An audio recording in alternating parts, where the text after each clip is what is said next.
city.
Prayers.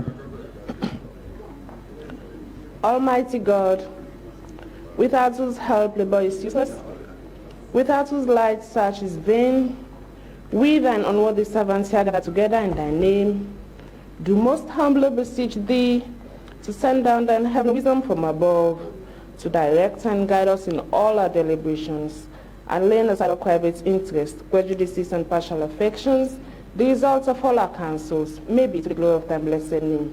Amen. Mr. Speaker, the time is past 10. I therefore move the SO5 is suspended to start the business of the House. Thank you. Thank you. Any second? I so second, Mr. Speaker. All in favor of the motion say aye. I repeat. All in favor of the motion say aye. Those against say nay. The ayes have it.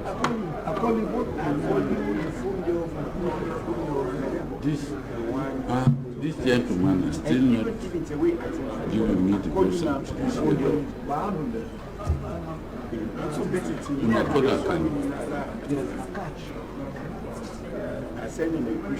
Yes, if we listen. He among the people this morning.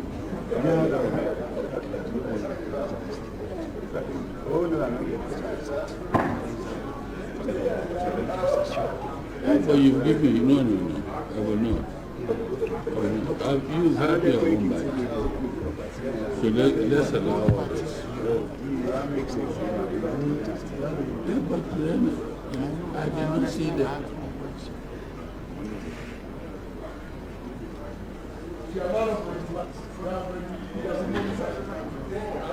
But what is now?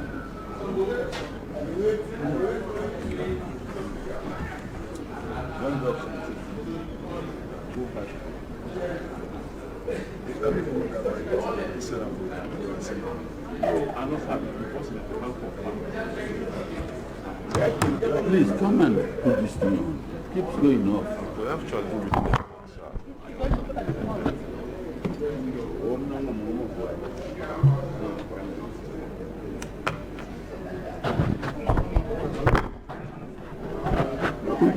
Let it come on. We have to renew the network. All you do is select.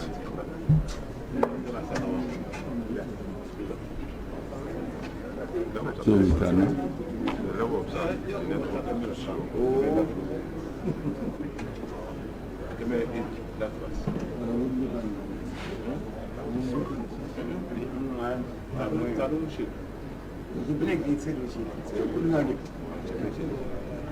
Honorable members, do you all have your votes and proceedings on your No votes. on your screens? Mr. Speaker, no, you realize that we don't have it on the other paper. No, I was going to ask you to make an amendment. No, there's no amendment because it's on the other paper. So we have challenges. So we have decided to have it on Thursday when they have prepared the machine. Okay. Yes. No problem. Yeah. Announcements by Mr. Speaker.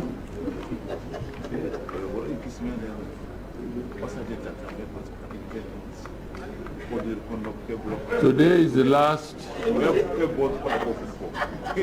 Honorable members, today, as you know, is the last allotted day for the debate on the presidential address. What? This mic is not going on. I would like. Excuse us. This mic, This mic has a technical problem. Come and put this mic off. Come That's down. a technical problem. IT. I want to have a meeting with the leadership. Mr. Speaker, wait. This mic is. Yes. There's a mic on here. Yeah. Mr. Speaker, wait. Who is here?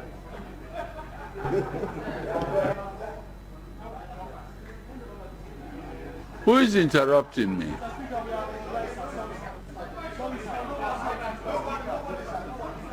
No, I did hear an interruption.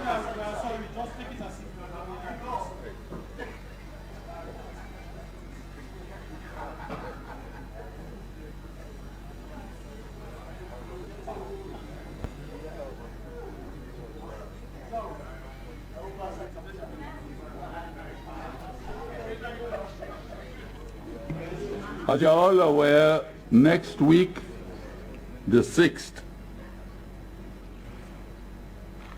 will mark the commencement of the 52nd CPA Conference, Africa region,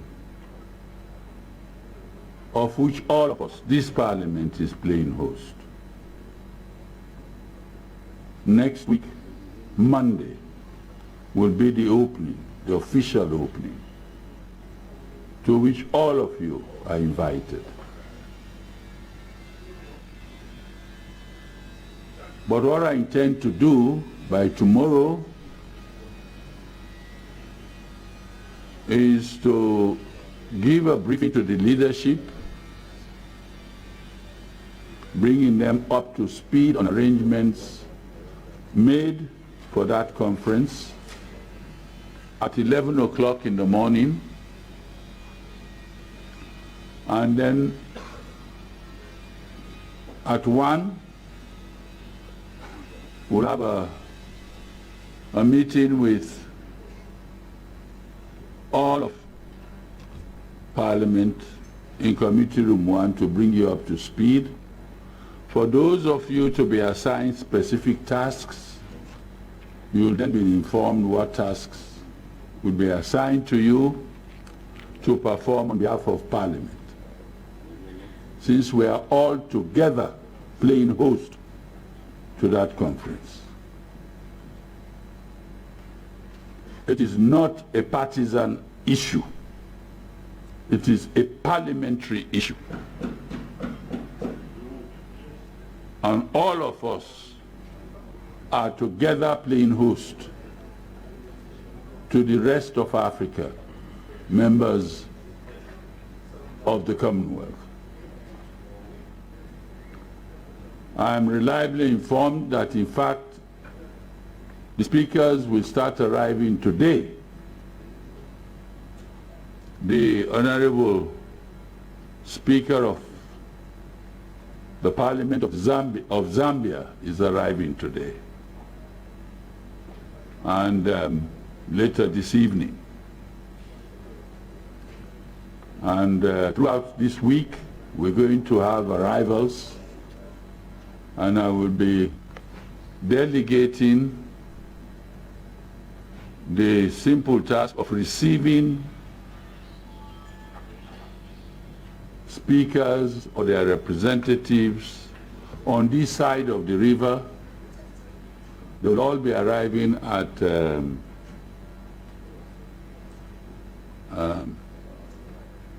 Moretown.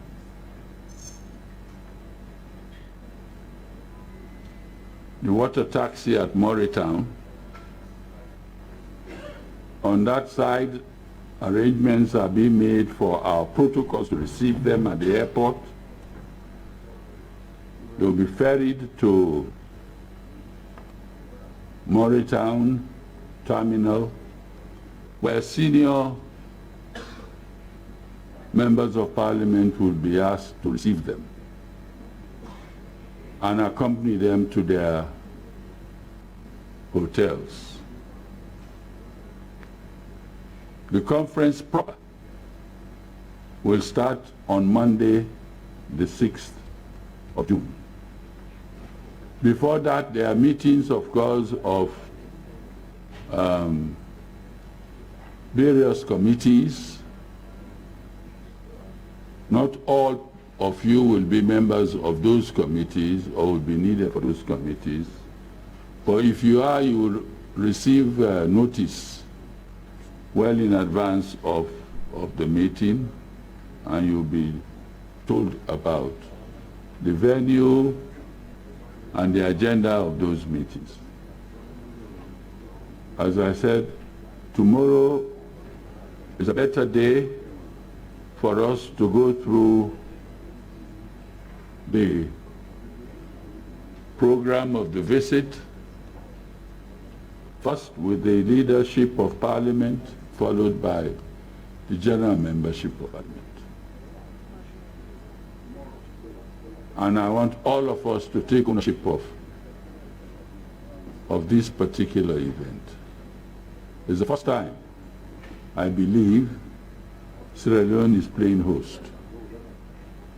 And we should feel very proud to be doing so. Let's hope the weather is not going to be inclement. It will be nice right through so that we can give our visitors a very pleasant stay and as much as possible use the occasion to showcase our country to the rest of Africa and the Commonwealth beyond. Thank you very much.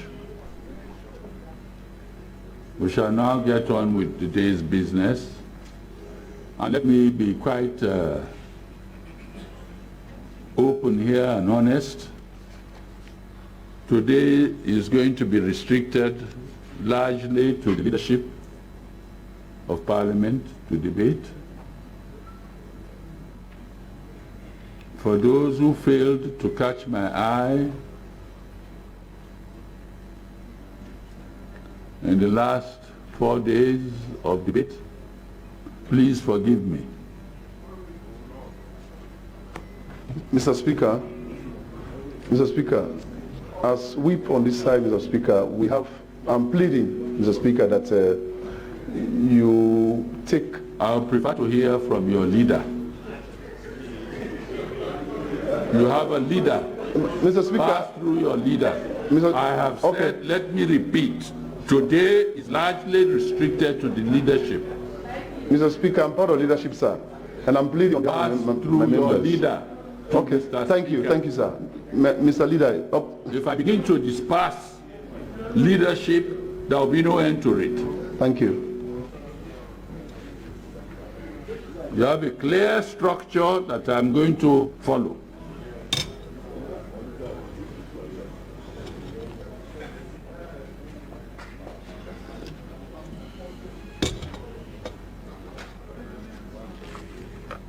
May I kindly ask the two leaders to come forward, please?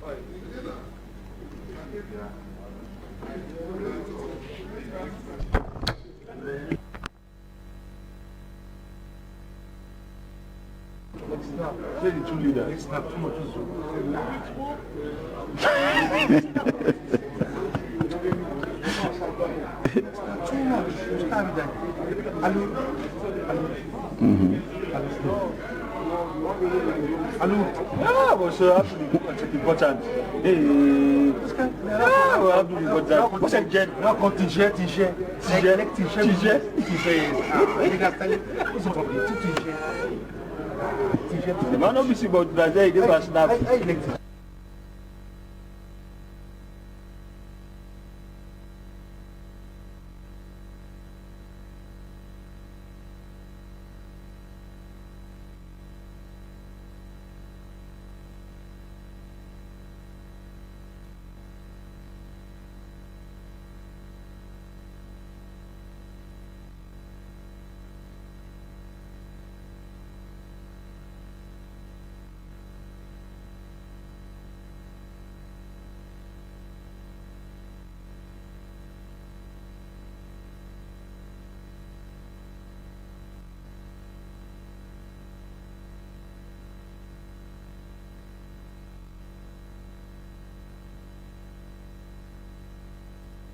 Yes, like that, breaking a Google and all that. No, we don't put on this line. World Bank will also give funding for increase of this line. People are not nothing right now. They get meeting maintenance. They are 2 megawatt. 1 million for 50 megawatt. But they know they give it 51, so we take them for 60. So why do they take for this energy line?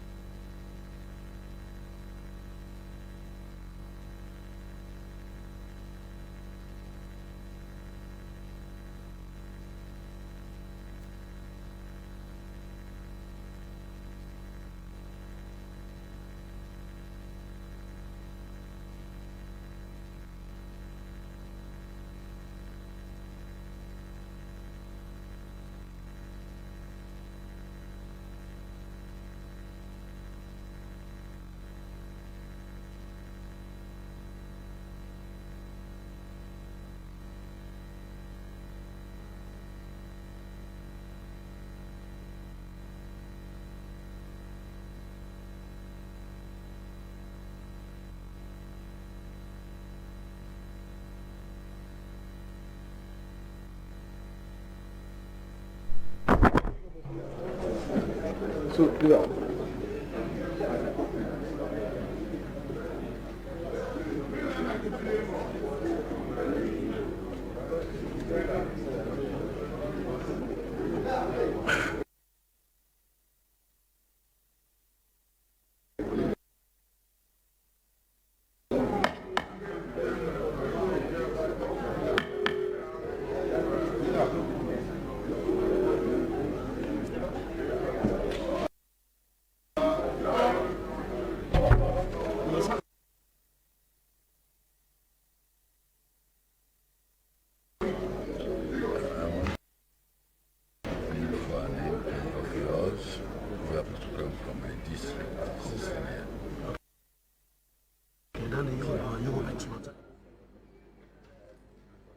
For this last day will now start. And I give the floor to the Honorable Aaron Aruna Kuroma.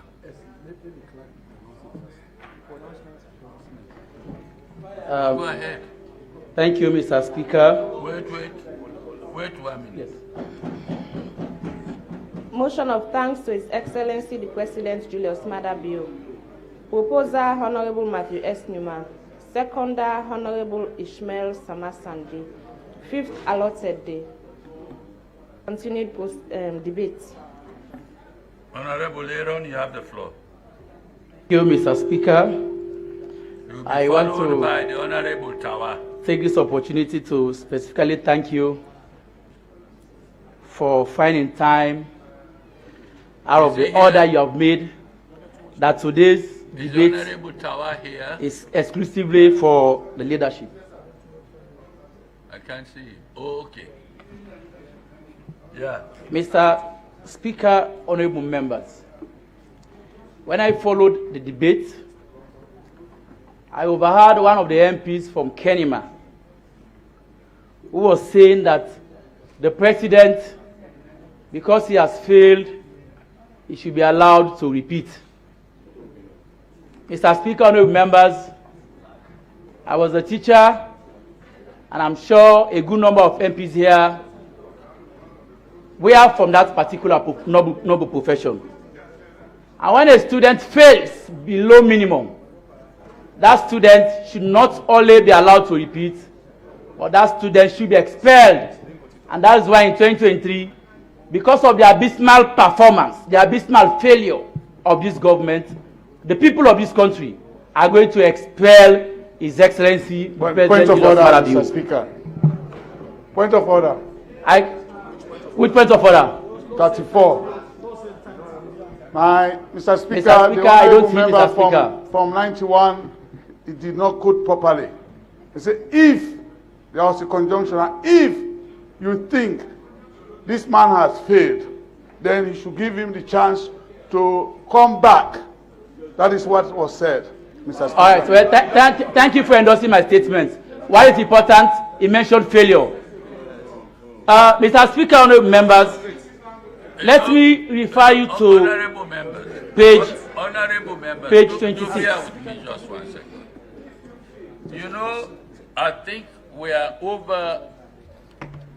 overusing this SO34. Really? Very much.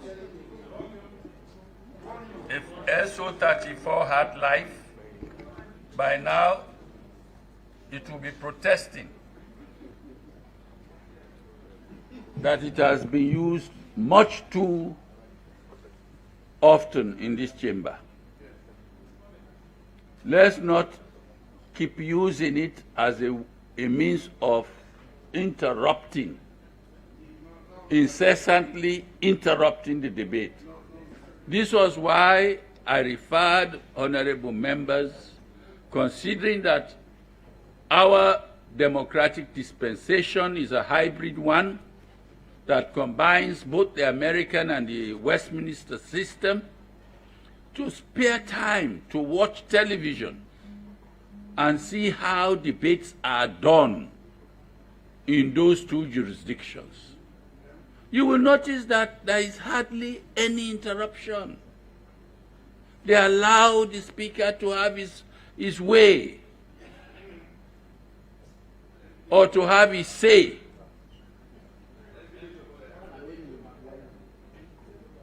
After all, let's face it. What is the meaning of parliamentary democracy? The opposition will have its say, but the government will have its way. That's it. In any democratic dispensation, that is what obtains.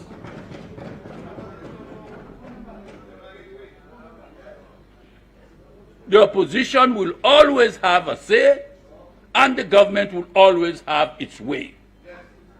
That's it. That's governance. But this, every time somebody gets up to speak, Mr. Speaker, SO34. 34 now is protesting. Carry on. Mr. Speaker, thank you very much, I beg, Mr. Speaker. How do you address when someone is wrongly quoted? Because that's well, that's what he's doing. That's why he did. That he was wrongly quoted. He's not coming from Kenima.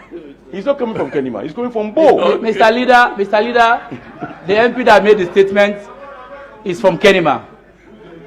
The Honorable Megua. Mr. Speaker, honorable members, the honorable member from Kenima again, Kenima Central, the Honorable Kaisamba. Since you want me to be mentioning names, the Honorable Kaisamba. No, don't do that. Thank you very much, Mr. Speaker. The honorable member from Kenima said that the last regime, they didn't construct roads in Kenima. Mr. Speaker, I will hold that constant. The people know the reality. But for all I know, that the Komema Road and many other roads in Kenima were constructed by the APC. But that's not my point. Mr. Speaker. Mr. Speaker, it is clear that under the last government, roads in Moyamba, roads in Pujang, roads in Bo, and roads in a good number of district headquarter towns were constructed by the previous regime. Mr. Speaker, what is happening now? I want to bet this house that across the north, no town in the north, no highway in the north is under construction by this government. All the roads have been abandoned. We are not asking for much as a region. The northern region is part of this country. If the Kenima people are boasting or are being boisterous of roads, we are not asking for much. We have roads that are deplorable in Makeni, roads that are deplorable in Ma91, roads that are deplorable in Potoko. All we are asking for is for a continuity. It's for the national cake to be shared as it was during the APC. Mr. Speaker, honorable members, let me refer you to page 28, paragraph 124. I'll read a portion of it. It says, for us, gender equality and women's empowerment are not merely stated goals. We understand gender equality to be tied to the future and fortunes of our nation. There can be no true development if our women are not free and equal. Mr. Speaker, when I read this particular statement, and I begin to wonder, why do the president continues to blame his abysmal performance on COVID, when he already knows what has been the factor that has contributed to the situation he has subjected this nation to? Mr. Speaker, if the president actually believes that when women are empowered, when women are freed, development is assured, Mr. Speaker, I want to ask the question, why was the Auditor General removed from office contrary to Section 137(4)(5) of our Constitution for the first time in the history of our country? Mr. Speaker, members, I want to ask again, why did the President replace a woman who was the Director General at Sierra Leone Roads Authority? That Director General was replaced with a man. Mr. Speaker, members, no. why was the Attorney General? Mr. Speaker, Why was the Attorney General replaced with a man? I stand on Mr. Speaker, members, why was the Foreign Affairs Minister replaced with a man? Mr. Speaker, I stand on SO 32.6. Any matter under judicial spending should not be mentioned in this way. And that matter is talking about that the Auditor General was removed from office. It's under investigation. It's under court. So he has no right to bring that matter here, Mr. Speaker. I want to hear your ruling on that one again. Now, nobody is sacred from office. If you cannot perform your job that is meant to belong, that's right. Mr. Speaker, I think I was very clear. I didn't talk about the substance of the case. I only mentioned it. And I think, Mr. Speaker, like I said, the Auditor General was suspended contrary to Section 137(4)(5) of our Constitution. Mr. Speaker, the process leading to the suspension of the Auditor General is clear. Hold. You've overstepped the mark. You've already made a decision. You cannot say that because the matter is before a judicial tribunal for determination. You are now saying she has been removed contrary to. Ebo, please, that's judgment. No, Mr. Speaker. Mr. Speaker, I continue to ask the question. Why the Minister of Foreign Affairs, who was a woman, why was she replaced with a man? Mr. Speaker, why was the Commissioner General of the National Revenue Authority, why was she replaced with a man? Mr. Speaker, why was the Director General of the Sierra Leone Road Safety Authority and our deputy were both replaced with men? Mr. Speaker, members, why was the first scope to His Excellency replaced with a man? Mr. Speaker, when the Deputy Minister of Finance resigned, why was she replaced with a man? Mr. Speaker, members, we all know that the executive chairperson of the Environmental Protection Agency was a woman. And when the president appointed somebody into that post, the president did not appoint a woman, he appointed a man. Mr. Speaker, members, why the illegal removal of female MPs contrary to Section 78(2) of our Constitution? Mr. Speaker, members, we all see or we all follow the news that for the first time in the history of this country, in Makeni, a suckling mother lost her child while in detention in police custody in Makeni for the first time in the history of this country. Mr. Speaker, members, women continue to face discrimination in this country. Mr. Speaker, the issue of the mayor comes to mind. The issue of the mayor of Freetown comes to mind, Mr. Speaker. The processes of withdrawal of funds from councils is very much clear. 3 people are signatories to council's account. And the chief administrators are the vote controllers. They approve authorization of expenditures.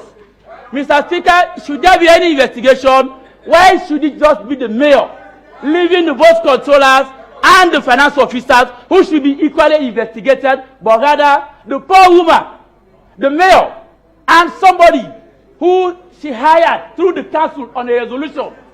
And through that office, that particular MDU has brought about $4 million into the council, which has brought so much change in that council. Yes, let's say she was to be investigated. But the process here is you cannot investigate the mayor alone when she is not the sole signatory to that account. Mr. Speaker, the members, I want to submit that with all these instances, it seems here that the president is a talk and do nothing when it comes to women empowerment in this country. Mr. Speaker, members, let me quickly talk on security. Mr. Speaker, let me refer you to page 20, Mr. Speaker. Talk and do nothing. Mr. Speaker, members, page 20, when you read through the passages the president talks about security, you can clearly see that the president talks little or nothing about the motivation of our security forces. Frederick Asberg is very clear on his theory of motivation.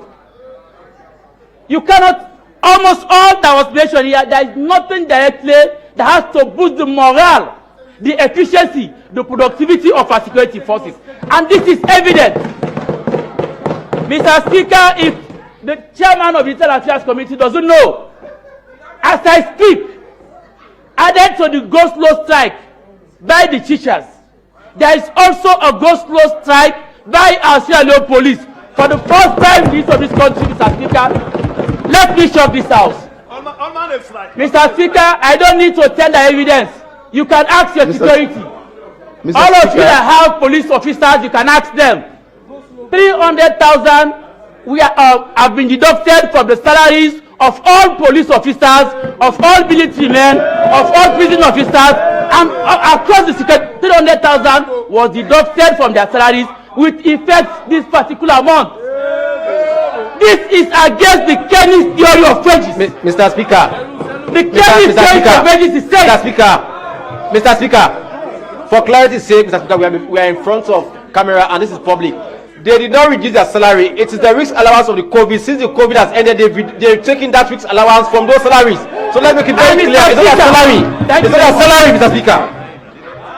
And Mr. Speaker, that is where that particular action is against the Kenny's theory of wages. Mr. Speaker, point of order. The Kenny's...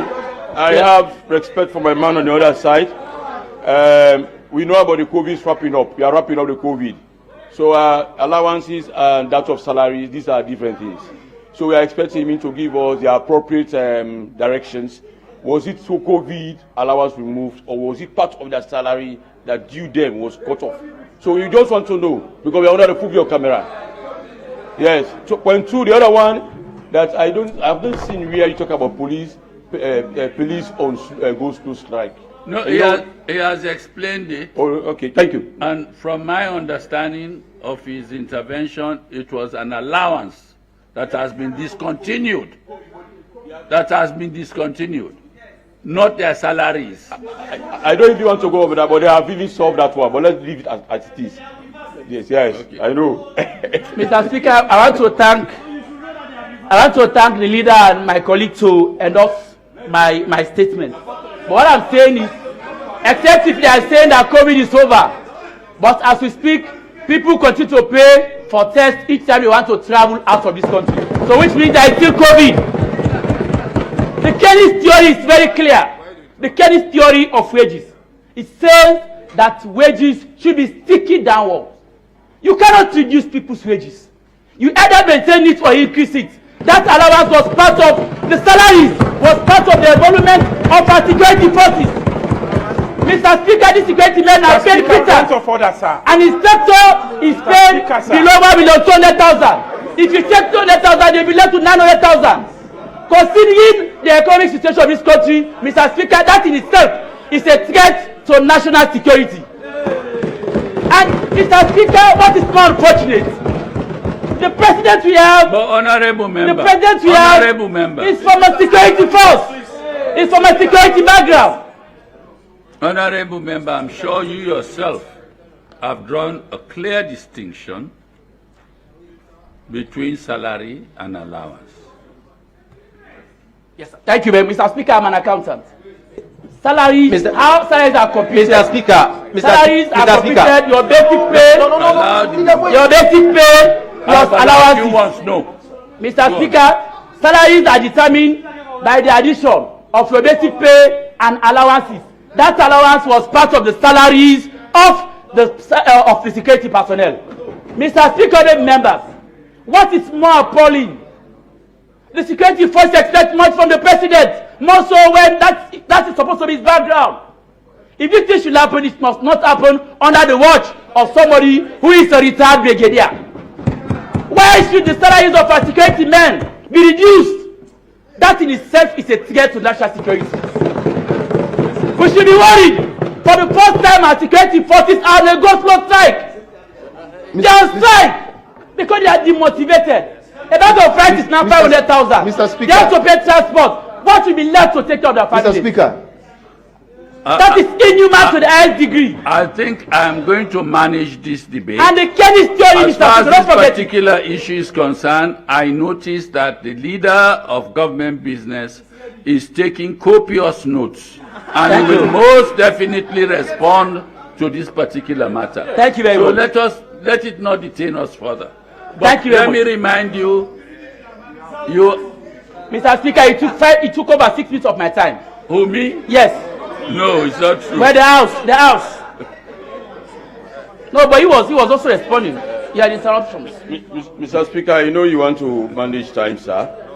But I know you want to manage time. But when situations are getting the other way, there is a difficulty to manage time. But I will come. But I just want to direct my colleague on the other side. If you can just refer us to the 2022 budget, paragraph 155, you can realize that there was an increment of 25%. 12%, and that was reiterated by the speech given by the president for the attackers. There will be an increment. So I refer to him, but salaries and wages, under that public, there is increment of 55% in the 2022 budget. I will come to that. I will say no more. Thank you. Thank you, Mr. You have 2 minutes. Mr. Speaker, honorable members, on you have that, 2 minutes. I want to raise this. Guinea's coup was as a result of reduction in the wages of salaries of security forces. And I want to advise government to take note, to take very good care of our security forces.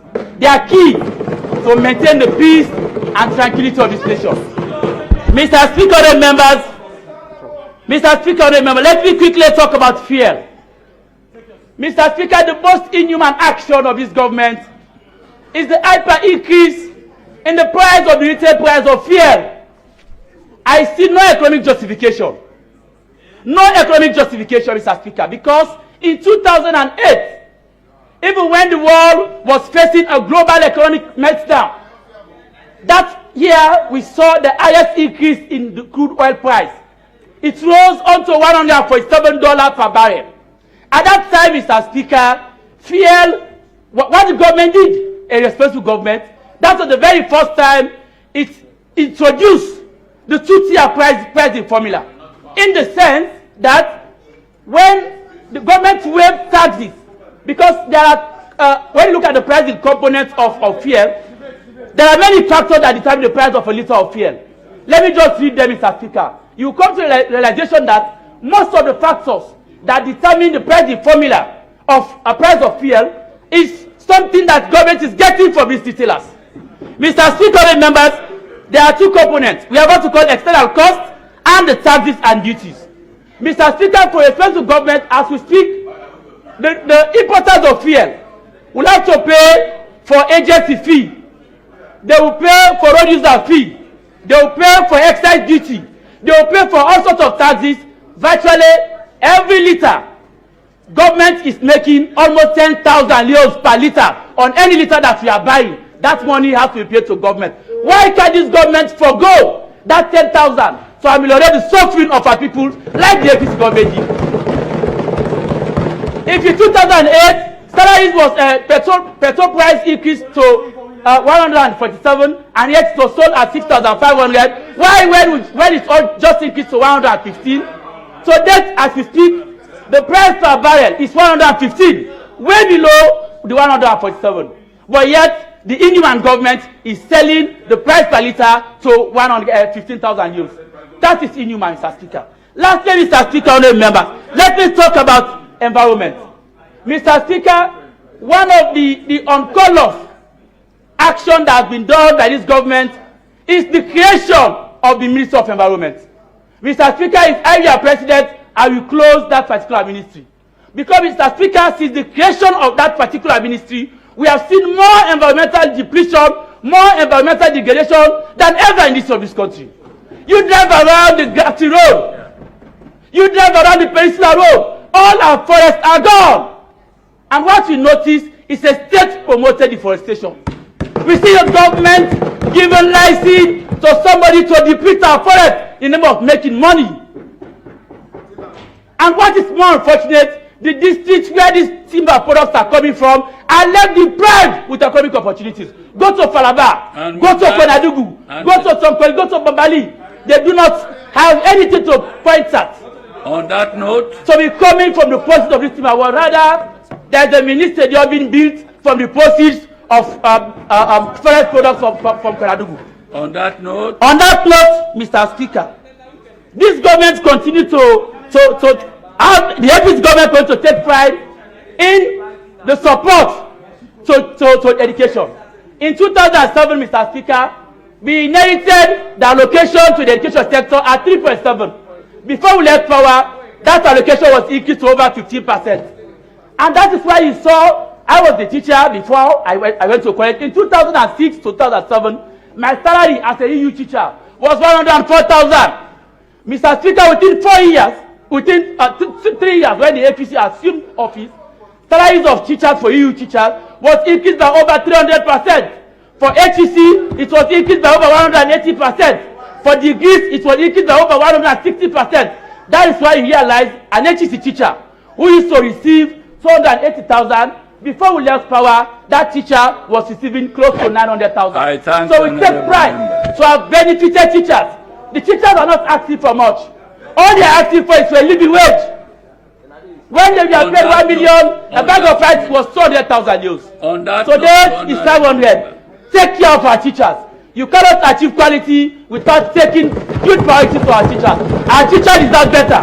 Thank you very much, Mr. Speaker. I give the floor now to the Honorable Tawa.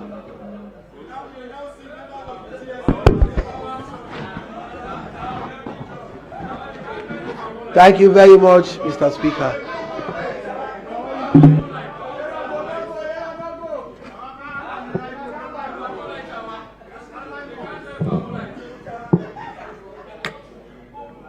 Mr. Speaker, honorable members, this is the Honorable Ibrahim Tawa Conte, representing the people of constituency 132 in the Western area, the last constituency in the country and a member of the people from the streets. Mr. Speaker, honorable members, let me start by clarifying for the edification of the public and for the understanding of all that the most common peddled rumors and lies by our colleagues on this side is the fact that members of parliament were removed from this house and were replaced by ordinary people from the streets. Mr. Speaker, that is not true. The Constitution of Sierra Leone, Act number 6 of 1991 in section 78 states that the High Court of Sierra Leone is the final arbiter for the determination of the election of member of parliament. And those members who were injuncted against the 25th of April, when the oath of members of parliament were subscribed in this house, were on injunction, and those injunctions came from the High Court. And effectively, Mr. Speaker, let me state that subsection 2 of section 78 require the High Court to look into those matters within a specified period of 4 months. And those matters commenced in November, and the outcome were determined in April and May. However, because of this government understanding of dialogue and consultation, when the ECOWAS mission came and negotiated with this government that they should allow those members of parliament who were injuncted prior to the 25th of April to be part of this house, the government acceded. But however, there was a clause that the determination by the High Court will continue. And when that determination was made, they were removed in accordance with this constitution. Mr. Speaker, honorable members. Mr. Speaker, honorable members. The second is, Mr. Speaker, honorable members. The second issue is a speaker was imposed on this house.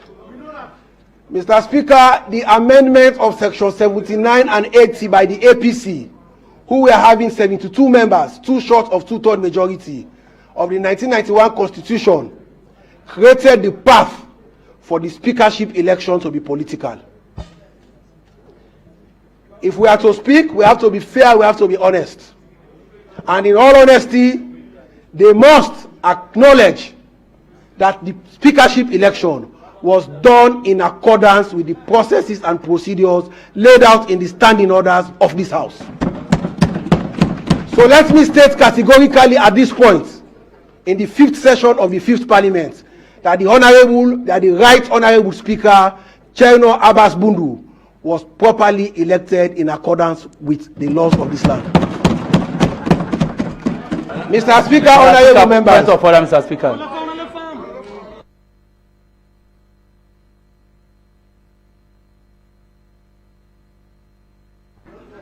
Unlike other people that will fight over giving you the space to speak when you have points of order, I will accede to it and I will allow you to speak.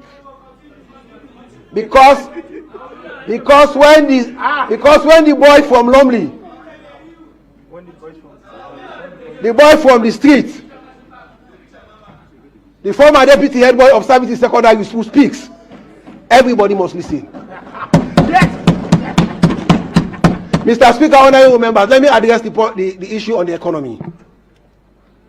This government, as the president noted in his speech on page 2, that this government has enhanced public debt management.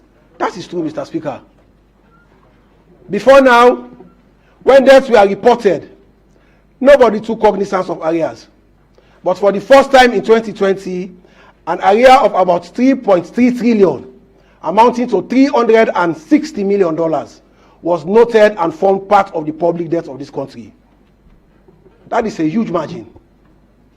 And for the records, the debt that the honorable member from Falaba was referring to, that has increased from the figure in 2017 to the current 30 trillion now, is inclusive of the debt obtained for the construction of Rabe College. It's inclusive of the debt obtained for the construction of the new city hall that the APC government is taking credence for. It's inclusive of the monies we've collected for all the aquatic projects under the APC. What has happened is that the appreciation of the US dollar as against the depreciation of the leones, because of multiple factors, has led to an increase in the volume of loans obtained at that time, because the currency in which those funds were obtained has appreciated. Take, for example, Mr. Speaker, in 2019, our debt service was 1.48 trillion. Because of appreciation of the foreign currency, the US dollar, in 2020, our debt service was 2.25 trillion. That shows that foreign currency increase and the appreciation of the US dollar is impacting positively or negatively on our debt ratio. It has to be recorded and it has to move up. Mr. Speaker, honorable members, there is also the issue of Lunge Bridge. Mr. Speaker, just like in page 97 of the Agenda for Prosperity, the APC explored the possibility of a construction of a coastal road.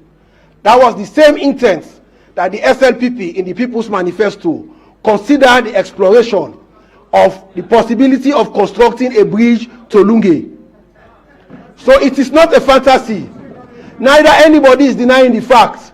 However, like every other project that is capital intensive, it has to be carefully thought of. So the construction of the Lunge Bridge, or the possibility that was noted in page 80 of the SNPP Constitution, we are not reneging on it, and the SNPP manifesto, we will continue to pursue it, and we will look at the possibility of connecting Freetown and Lunge as long as this government continues in power. Mr. Speaker, food security. My colleague from constituency 59, he spoke fantastically about the fact that Sierra Leone and the leader of the opposition supported that we are noted as one of the hungriest countries. That was in 2007. The Global Hunger Index in 2007 rated 116 countries, and Sierra Leone was rated 113 out of 116. Fast forward to the report presented by my colleague from Poloko, who also stated clearly that Sierra Leone has moved from 113 to 106. That is progress. From being ranked as the third hungriest to now playing at the top. And if you go to the WFP and FAO Global Hunger Hotspot, you will realize that Sierra Leone is not part of the 21 hunger hotspots in the world. So it means we have made significant progress as a government. But they will not acknowledge it, because what they understand is that power should be attained at all costs. And that is not it. Mr. Speaker, honorable members, there is a lot of talk about accountability. There is a lot of talk about the Auditor General's debate. Mr. Speaker, honorable members, I stand here today, and that should be a credence to this government. I speak in continuum as member of parliament. If it were under the APC, when a member of parliament from the ruling bench there challenge the government and talk about debate of the Auditor General's report, Mr. Speaker, I tell you, I will not be here today. But here am I. Here am I speaking as Honorable Ibrahim Tawa Conte, still representing constituency 132. And let me note, Mr. Speaker, that the current leader of the opposition was the Deputy Speaker and Chairman of the Public Accounts Committee. In fact, he refused to table the 2016 and 2017 audit report in this House. Those reports were tabled by the current chairman of the PNC because they did not want a debate. And the challenge I have now is I am seeing determination by the leadership, but because the business committee is still composed of the old streak is still coming in. That is why the debate of the Auditor General's report is becoming sticky, Mr. Speaker. And I am encouraging the current leadership, please, let us consider it, because it is good for good governance. Let us not allow the old to take over the new. Because the songwriter says, he said, and it's from the old, and we travel to the new. As we continue to travel to the new, with good indicators, good performance, Mr. Speaker, let us not allow the old to distract us, because that is their middle name, detractors. Mr. Speaker, honorable members, let me end by stating that women are the center of this government's attention. Mr. Speaker, that is why in this government, like the honorable member from Tokolili stated, that is why in this government we replaced a man as Deputy Inspector General of Police with a woman. Mr. Speaker, we replaced the Director General of NRA because it took 2 billion away from the national coffers as corporate social responsibility to construct a school in a village. How can we keep such a woman? Women are known to be people of integrity. Women are known to be people that have sympathy. And if a woman can rake the national coffer of 2 billion under the APC, how can we keep that woman? No way, no way. Mr. Speaker, tell me, how can we keep that kind of woman? We want women with good posture. That was why in this government, unfortunately, Mr. Speaker, and may their soul rest in peace, when 2 members of parliament, male, passed away on this side, they were replaced by 2 diligent women. Mr. Speaker, as if that was not good enough, this president continuously puts women at the top of their agenda, at the top of his agenda. That is why in this house we have received a gender empowerment bill. It has moved from the executive to the legislature. So why are we shifting the goalpost? Why are we shifting the goalpost? Mr. Speaker, it is honest that yes, consultation is ongoing. But however, this president continues to appoint women in serious position. That is why today Sierra Leone boasts of the youngest diplomat in Kenya. Another woman, the youngest diplomat in Kenya, another woman. We replaced the former commissioner of the High Commission in Ghana, a man, the former Secretary General of the APC, the former Secretary General of the APC, because today I heard the current Secretary General is my brother, the Honorable Abdul Kagbo, with another woman. That is women empowerment. Mr. Speaker, honorable members, let me thank His Excellency for sustaining and for developing and strengthening the economy of this country. It is not easy, Mr. Speaker. Let me end with this. During the Ebola, Sierra Leone economy was at the highest point of foreign exchange injection. World Hunger alone brought in about $150 million. Save the children. They were responsible for cash transfers to vulnerable people that were affected by Ebola. Under this government, social safety net was undertaken by government. And everybody in this country, every nook and cranny of this country, received 1,309,000.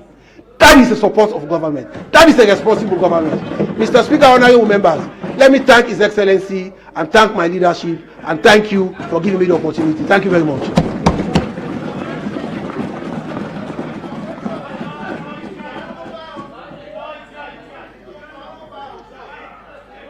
Honorable, I thank the member for his contribution, and I'll give the floor to the Honorable Saliu Sise.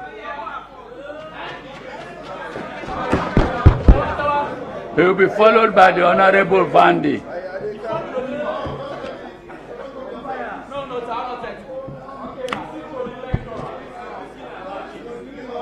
Thank you very much, Mr. Speaker. Mr. Speaker, honorable members, let me join my colleagues to thank the President for performing his constitutional duty in this House.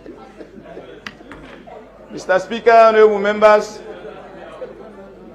when I listened to the Honorable from Lumley, I felt like crying because the people of Lumley voted him with the expectation that this honorable member will know their sufferings, will know what they are going through. But if this honorable member is standing here in front of this house and is on camera telling the people of Lumley, to be specific, that the government is doing well when it comes to the economy, then I wonder if the people of Lumley would vote him again. He has already dug his own grave. He has already dug his own grave. And God willing, 2023, ready to pack your bags and leave. Mr. Speaker, honorable members, the honorable member talks about external debt. And it is clear, the honorable from the other side, the economist, when you listen to somebody like Tawa speaking, honorable member, talking about external debt and justifying why the money has increased to trillions, then you know it's talking from the novice point of view. Mr. Speaker, who is responsible for the control of the exchange rates?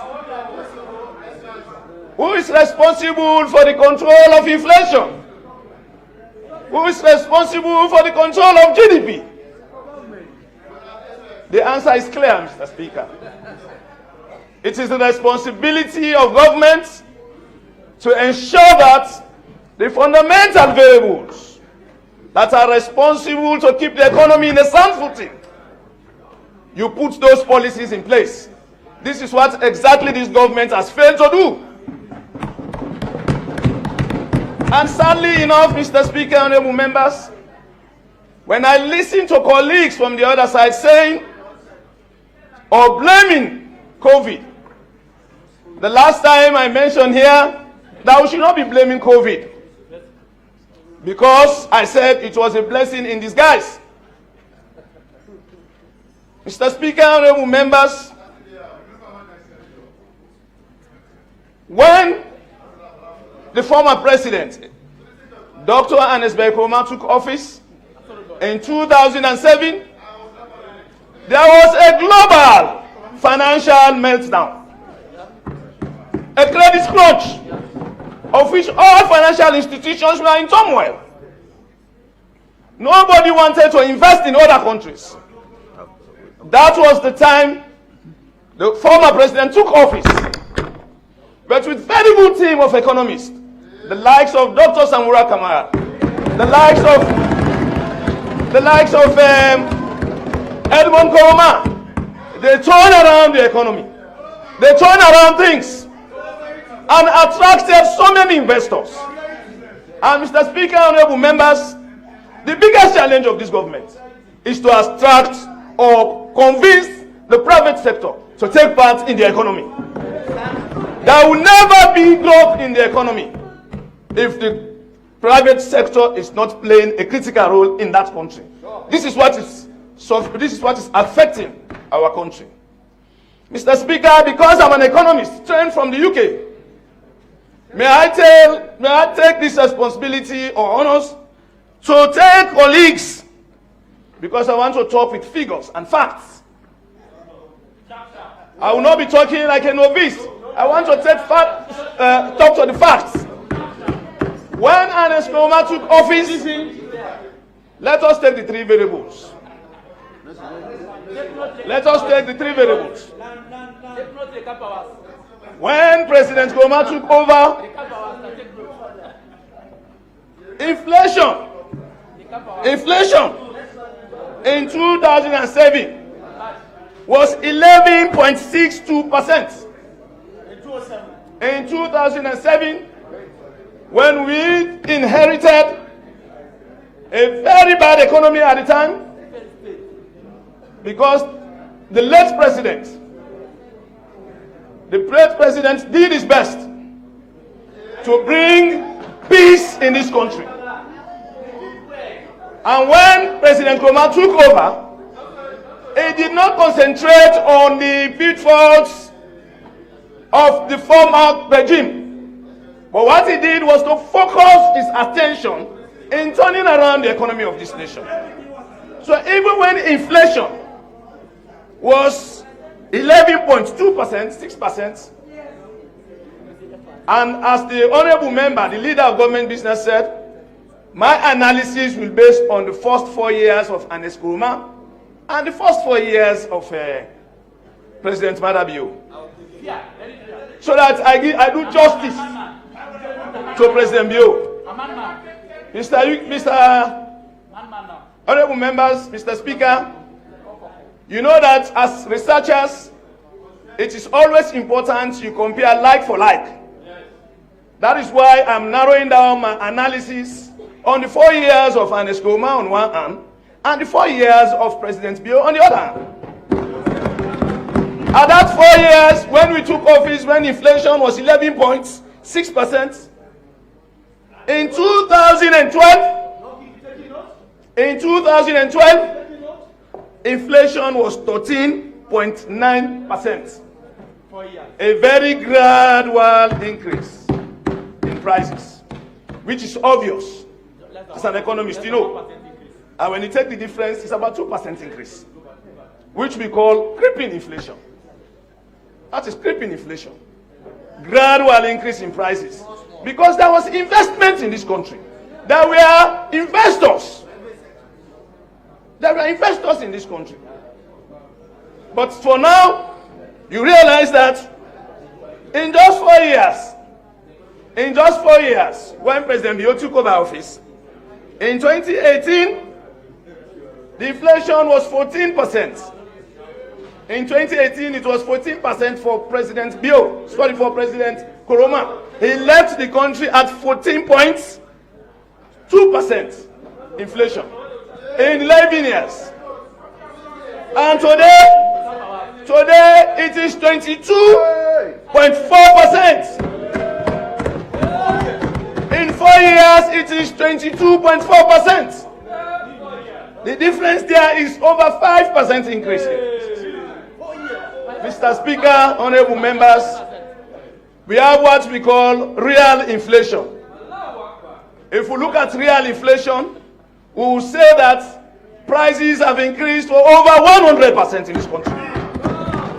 Because you go to the market and see the inflation that has taken place in all the goods and services. Go there and see.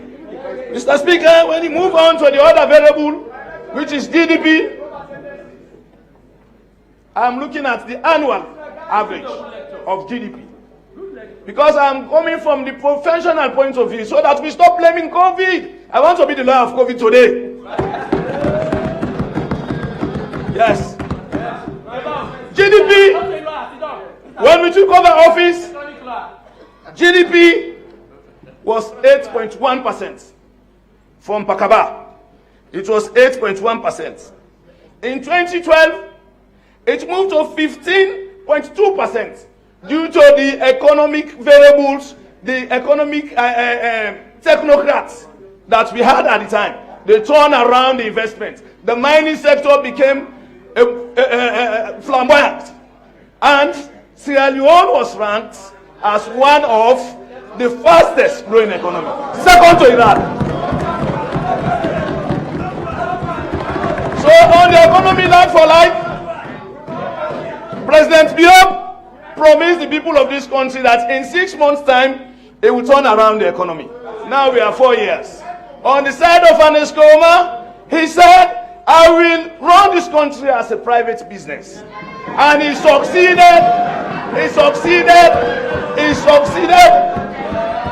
So, he said, I will run this country as a business. And what he did, which you don't understand, you are shouting now. Because you don't understand the word by saying, I'm running the country as a business. When you run the country as a business, you attract investors to your country. When you run the country as a business, you make your people feel lively and convenient in terms of living. This was what he did. When you come to when you come to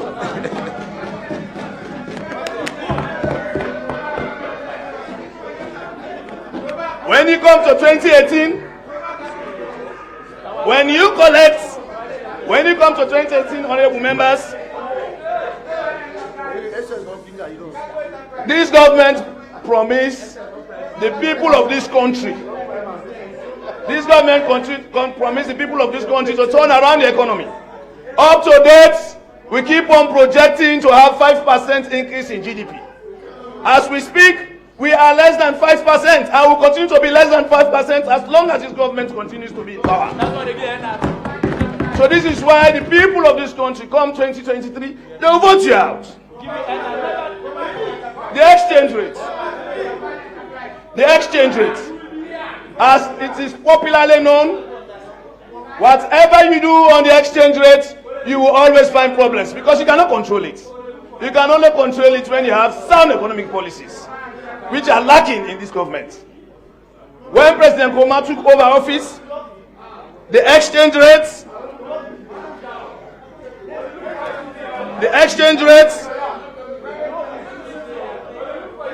was 2,900 euros. When he took office from Pakaba, it's better you listen and learn.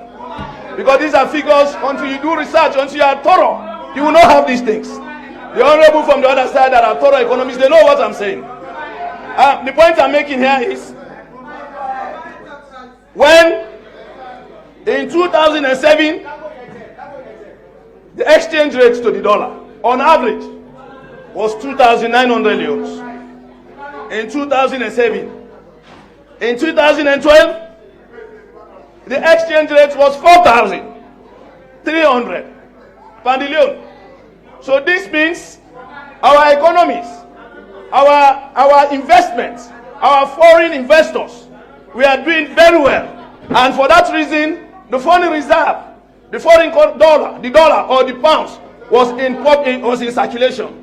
And based on that, we realized that the leone continue to either appreciate or remain in a stable value. But look at what is happening now in 2018. In 4 years, in 4 years in 2018, the exchange rate on average was 7,900 leones.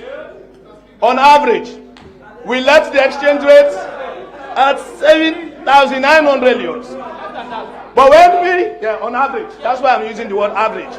It was 7,500. Honorable members, I'm speaking from the professional point of view. And what I said, I'm looking at the average values. The real term or the real value at the time we left, it was 7,500. But I'm looking at the average because there was that. I can see the honorable member. They are nodding his head, accepting what I'm saying because he knows that I'm speaking to the facts. We have what we call exchange rate volatility. Right? The rise and fall of the dollar and the leones. Yeah? That's why we call exchange rate volatility. So on average, plus minus, on average, the exchange rate was, in 2018, 7.9. Today, on average, it is 13.03%. 13.3, no, on average. So this means that we have to, Mr. Speaker, honorable members, I am questioning the credibility of Statistics Sierra Leone. Why I am questioning the credibility of Statistics Sierra Leone? When you look at the exchange rates, the rate at which it is going, and they keep on telling us that the inflation is 22.4%, you will question that they are not telling the truth to this nation. If I were the Statistician General, I am sure no wonder why everybody was removed in that institution. Because government wanted to get its way, as they are now doing. All of us here, if we are honest to ourselves, we know that inflation in this country is not 22%. It's far more than that. And that is why the exchange rate is keep on telling us that stop lying at inflation. Because we are going up, and you're supposed to go up as we are going. Why are you falling down when we are going up? You will not understand this. These are the technical areas. So stop blaming COVID. Samura Kamara is there. Go and consult him if you don't know how to run the economy. Edmond Koroma is there. Go and consult him if you don't know how to run the economy. On that note, Mr. Speaker, honorable members, I want to call on His Excellency to pay attention to Makeni City.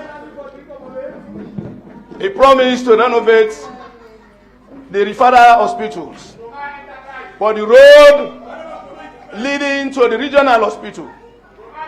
Since we left it in 2018, to date it remains the same state, or it's even deteriorating. And this same road, we started it with that of Sewa Road in Bo. The new Sewa Road has been completed far ago. And when we are in governance, we are doing roads all over the country.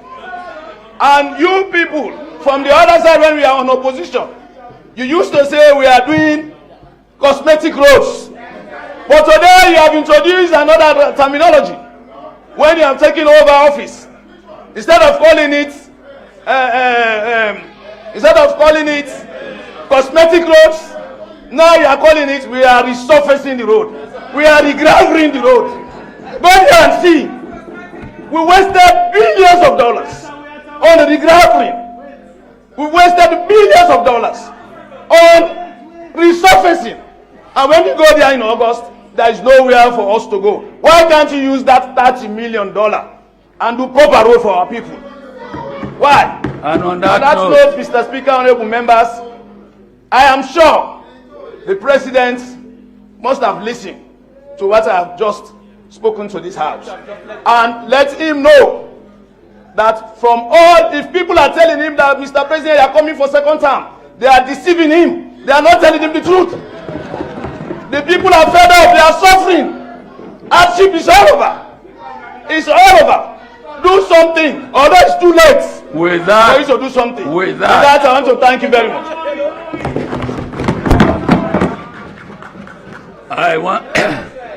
I want to thank the honorable member for his contribution.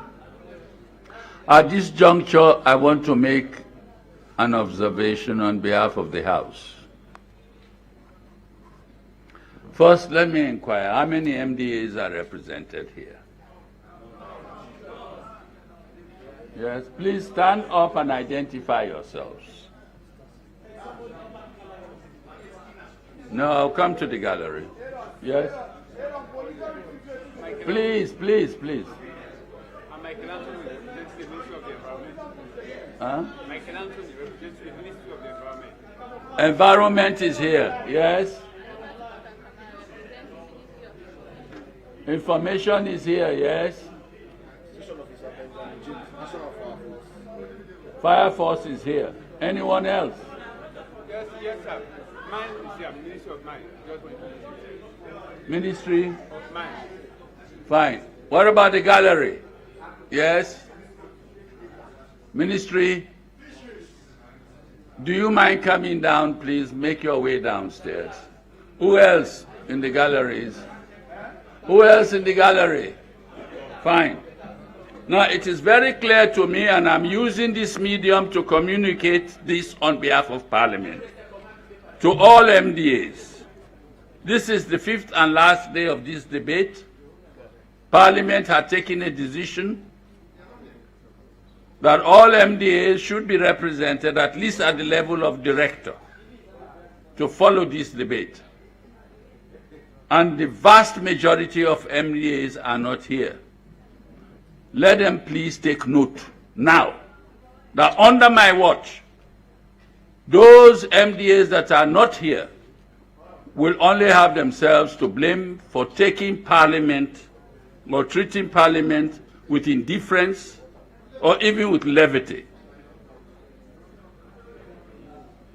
Therefore, any measures that those MDAs bring to this House will not receive the priority attention of this House.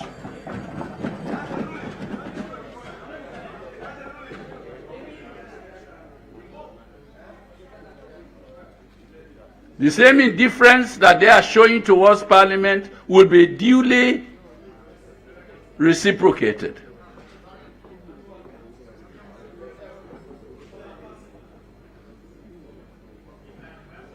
I'm really surprised that we could enter the fifth day of this debate without having a proper representation from all MDAs.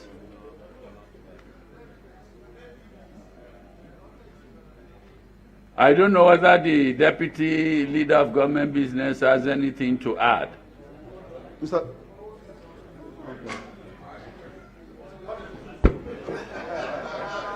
Mr. Speaker, I think I support your proposition that when MDAs, you have ruled before now that MDAs should be here today.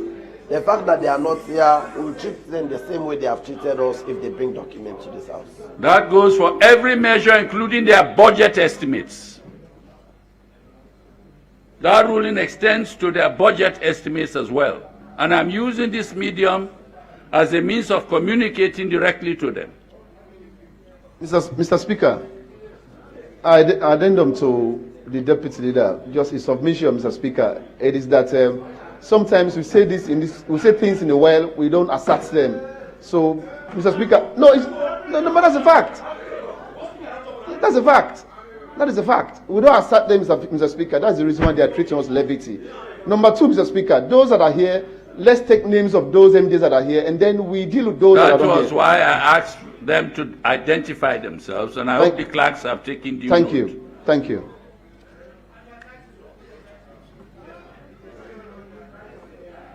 The next speaker on my list is the Honorable Vande from Bo District. Thank you very much, Mr. Speaker. Mr. Speaker, honorable members, I want to thank His Excellency President Julius Maada Bio. Sorry, Mr. Speaker, the time is 12. I therefore move the SO5 to be suspended to continue business. Thank you. Any seconder to that motion? I so second, Mr. Speaker. All in favor say aye. All in favor of the motion say aye. Those against say nay. The ayes have it. You may continue. Thank you very much, Mr. Speaker. Mr. Speaker, honorable members, I want to thank His Excellency President Julius Maada Bio, Grand Commander of the Order of the Rokel, Commander-in-Chief of the Sierra Leone Armed Forces, for a speech graciously delivered in this well on the 10th of May 2022. Mr. Speaker, honorable members, of course this is a honorable house. After the President Speaker, he will be followed by the Honorable Kusan Sise, and then the Honorable Baikur. Honorable House, we speak honorably. Mr. Speaker, I have critical issues to present to this world today, and I want the Sierra Leone public to understand exactly what is happening. But before I go there, I want to make mention of few clarifications. Of course, it is crystal clear that we have a challenge economy, but I know government is continuity. I heard my colleague from Bombali, the Honorable from Bombali, he made mention of the economy, that they have giant economists, they have sober-minded economists. But Mr. Speaker, honorable members, we had all these powerful economists during their reign, and when Sierra Leone was ranked the fastest growing economy, yes, they were not able to structure the economy to resilience to shock. Instead, they left us in oblivion, I can say, economic oblivion. Mr. Speaker, honorable members, Mr. Speaker, honorable members, I also want to bring something to your notice relating to the economy. Mr. Speaker, honorable member, 2007, when we left power, $100, the exchange rate for $100 was 185,000. By the time APC left power in 2018, the exchange rate was 750,000 leones. So there was a vast difference of 565,000 leones. So they should not be talking about that at all. But Mr. Speaker, that is not what I'm here for today. Let me go to what I'm here for today. I just wanted to make some clarifications. We are in the fastest growing economy, yet you landed us in austerity with all the giant economists you have in the world. Mr. Speaker, honorable members, I have always said that in this world, we have the role of government in an economy. One of its roles is administrative function. And when we talk of administrative function, that is a time you expect the government to do wonderful things, how to structure the offices, how to support education. And the flagship program of this government is education, human capital development. Mr. Speaker, honorable members, we cannot be just speaking to decorate atmosphere. We really want to ascertain the human capital development that this government has embarked on. Is it yielding dividend? I want to hastily say yes, Mr. Speaker, and I want to advance reasons for that. I don't just want to talk to decorate atmosphere. I want to advance reasons. Mr. Speaker, honorable member, every sober-minded government, you want to increase on the manpower output level in your country, you support education. I want to narrow down my debate to basic education, Mr. Speaker. When this government took power, the first thing we did to capacitate the educational sector is to approve private schools and community schools that were not recognized by government. Mr. Speaker, honorable members, I want to bring to the notice of this House and the general public, in President Bio's 4 years in office, he has approved 3,701 schools in this country. Mr. Speaker, honorable members, the home base of SLPP, that is Bo and Kenema. I want to do short comparison here for you to know that President Bio practiced politics of inclusion. In Bo, 216 schools were approved. And let us go to Bombali. Bombali, 215 schools were approved. So you see how we work. We operate in the south and the east. We also operate in the north and northwest. Mr. Speaker, honorable members, I do not have time for that now because I do have limited time. Mr. Speaker, honorable members, that was the same thing you did the other day. I started calling the teachers that you are recruited in your constituency. I will do that the other time again. Mr. Speaker, honorable members, recruitment again. I have just given summaries today. Recruitment again. Since independence, Mr. Speaker, honorable members, President Bio in 4 years in office, he has recruited 5,965 teachers. He has replaced 4,911 teachers. A total number of 10,876 teachers have been recruited by this regime in 4 years in office. Mr. Speaker, honorable members, since independence, no government have ever recruited 3,000 teachers in 5 years. With President Bio, in less than 5 years, he has recruited over 10,000. Mr. Speaker, that is from 2018 to 2021. Now let me give you the projection for 2022, Mr. Speaker. There is also projection. We are also going to inject on the payroll number of teachers. Then you will continue crying that bloated wage bill. We are recruiting teachers. You want us to pay them with stones, not money. Then you start crying bloated wage bill. Mr. Speaker, honorable member, for 2022, the projection, the government is also going to recruit another 1,200 teachers in this 2022. And government has projected that 736 are going to retire. 736 teachers are going to retire. And once they retire, they are going to be replaced. And 922 teachers abandoned their locations. Some of them have gone for further studies abroad. Those are going to be replaced. A total number of teachers expected to be replaced or to be on the payroll in 2022, Mr. Speaker, honorable members, is 2,858. I want you to add it to that 10,872. There you get the total. We'll be going to 13,000. What a wonderful. No, you can do it. You can do it. The powerful economists who cannot manage the economy to be resilient to shock. I wonder. Mr. Speaker, honorable members, for the government to continue, for the government to capacitate the educational sector, you cannot do all these things. These are all beautiful things. You have to pay fee subsidy to school authorities. Mr. Speaker, honorable members, for the clarification of this House and the public, in 2018, this government paid 30.4 billion loans in the name of subsidy to schools across the country. In 2029, we pay 115.6 billion loans. In 2019, Mr. Speaker, 2019. No, we are coming to 2029. We'll be in power again. That's why I have projected, Mr. Speaker. In 2019, we paid 115.6 billion. In 2020, we paid 89.7 billion.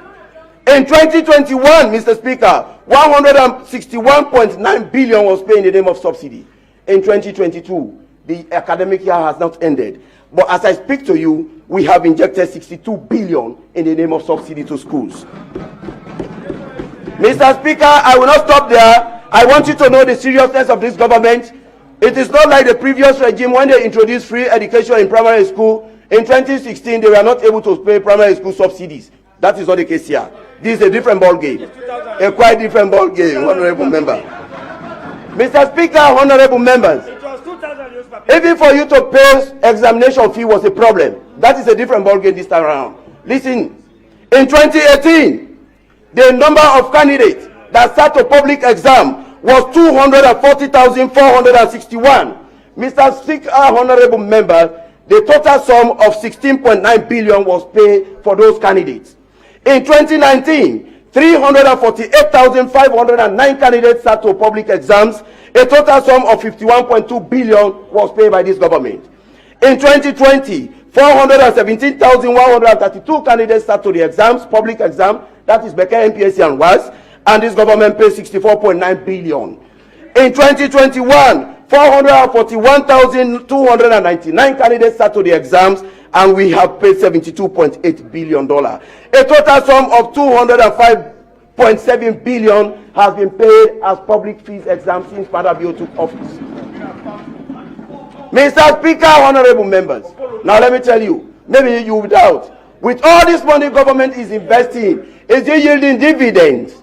As economists, yes. Is it yielding dividends? Yes. Fine. Then let me tell you, I want Mr. Speaker to know why I am bringing facts, why we say it's yielding dividend. Mr. Speaker, honorable members, the MPSC, we want to talk about percentage passes now. The MPSC, there is an increment of 27% on the passes on MPSC exams. That is account of 26,815 candidates. And the total number that sat to the MPSC exam was 124,541. So there is an increase of 27%. When we go to Beke, an increase of 60%, Mr. Speaker. How many? That is the account of 39,029 candidates. Total number of candidates sat to the Beke was 103,623 candidates. So all the billions we are spending in the free quality education in the primary GSS and the SS, that is the result we are getting now. So it does what it? Does it what it, honorable member? Yes. Fine. Mr. Speaker, honorable members, the honorable for Tonkolili, he has gone because he knew I was coming. He went to the classroom. I was in the classroom for 12 years. Around the 12 years, 8 years, I served as school administrator. So I wanted to debunk him in his presence, but he's not here, so I will take it lightly. The figures he gave you, that was the salaries for teachers, HTC, is not true. I will not say he's telling that because he's a senior honorable man. That is not true. I entered school to teach as a UU teacher, so I know the figures. And I was in charge of the school. I used to pay salaries. Mr. Speaker, honorable members, of course, I know there is no way you will allow me to even sit down if I will not talk about my own baby, the energy sector. That's my baby, the energy sector. Mr. Speaker, honorable members. Mr. Speaker, honorable Mr. Speaker, point of order. You know, it is a very critical moment. We gave him the responsibility to do the oversight. He is the Minister of Energy and Power, or he is compromising with the Minister of Energy, or he is winning his oversight. We need clarification from him. Because he said that is his baby. We don't understand. And the leader of the opposition is saying, Kanja in parliament. So we don't want compromise. Thank you very much, my leader of government business. And the leader of opposition knows very well. That tells you that the responsibility you gave me, I am doing it to perfection. That's why I'm reporting to you accordingly. If I fail to report to you accordingly, that means I'm not a good chairman. I'm reporting, sir. And I want the opposition to know, because they are saying we are not doing anything about the energy thing. Mr. Speaker, honorable members, when we assumed power in 2018, the first year I want to tell you, the energy access in this country was 16%. The energy access was 16%, Mr. Speaker. As I speak to you, Honorable Vandi speaking to you here today, energy access is 31%. I do not have much time. 31%, Mr. Speaker. Mr. Speaker, honorable members, you and I know, I have said it in this well, the energy thing, the installation and distribution of energy is capital intensive. And in a situation where we brought our brothers, when they were in governance, we had the fastest growing economy, they were not able to save even $100 for us. We made the coffers empty. We are craving, we are managing. We are looking out for people to come and support us. But we are getting there gradually, Mr. Speaker. Mr. Speaker, honorable members, in 4 years in office, President Bio, 4 years in office, he has increased on the energy access by 14%, Mr. Speaker. And let me tell you, there are some other projects that are not part of this calculation, Mr. Speaker. The 7 district electrical towns are not part of this at 1%. The recent solar mini grid we have commissioned, Rokupu and other side, are not part of this calculation. Once we put all those together, Mr. Speaker, I want to assure you, maybe we'll be in 40 and above. I want you to know that. But don't worry, I want you to relax. I have 2 important information I will give you before my debate relating to energy. Mr. Speaker, let's get the facts correct. Pardon? Let's get the arithmetic correct. Of course, you know I always give facts 31 minus 16 is how much? But you went to a very good school. 31 minus Mr. Speaker, you went to a very good school. Just a 15%, so an increment of 15%. That's why when you have a speaker or somebody who presides over meetings, is well grounded, that is a dividend you get from you. I thank you very much, Mr. Speaker. Mr. Speaker. Number of customer days. Mr. Speaker, I want to speak with fact here. Because some people will say, well, how did energy access go to 31%? There are facts here. Mr. Speaker, in 2018, the customer base in 2018 was 184,997 in 2018 when we took power. As I speak to you, Mr. Speaker, it's 255,993. So automatically, even by more customers coming in to serve on the grid, tells you, even the layman will know that there is an increment in the energy access. Mr. Speaker, honorable members, we have got over 70 new customers that have come on board. Mr. Speaker, honorable members, the peak load, when we assume power, we call it evacuation capacity. What is evacuation capacity? That is the access for the power generated to be transmitted to the different consumers. That is what we call evacuation. The capacity was 50%. Mr. Speaker, as I speak to you, the evacuation capacity today is 85%. Mr. Speaker, honorable members, let me tell you something very interesting here.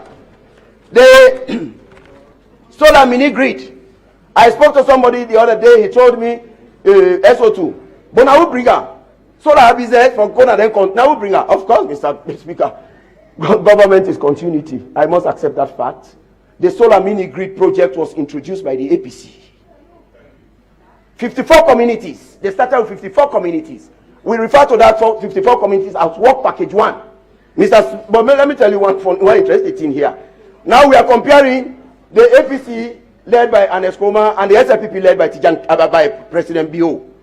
54 communities. We had a total customer of 11,386.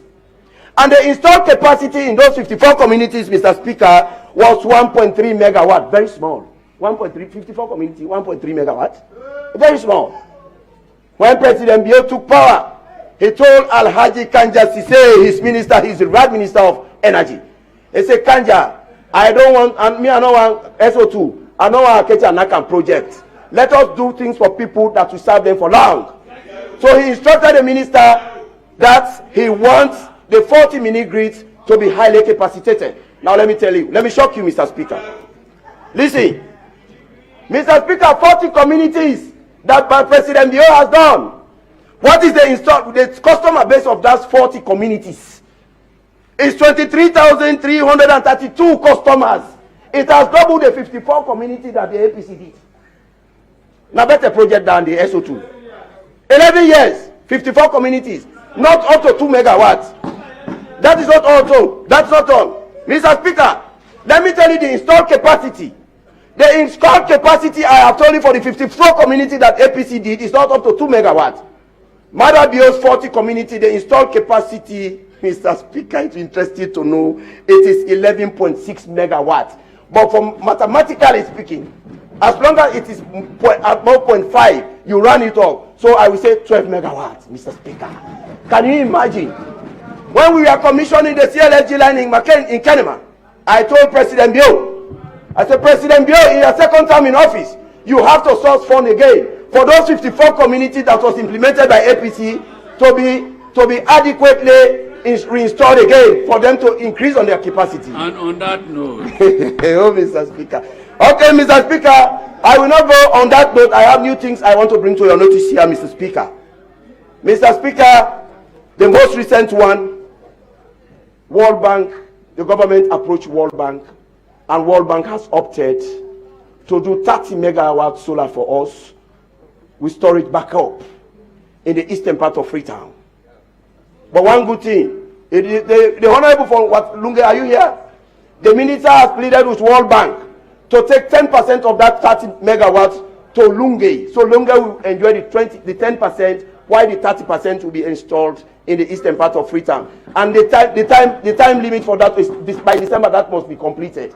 World Bank is doing the procurement process as I speak to you. Saturday, a day before yesterday, a team led by EGTC went to Port Loko. They have acquired 20 acres of land for the construction of that 10 megawatt solar in Port Loko. They have acquired that one. Mr. Speaker, let me tell you the other thing again.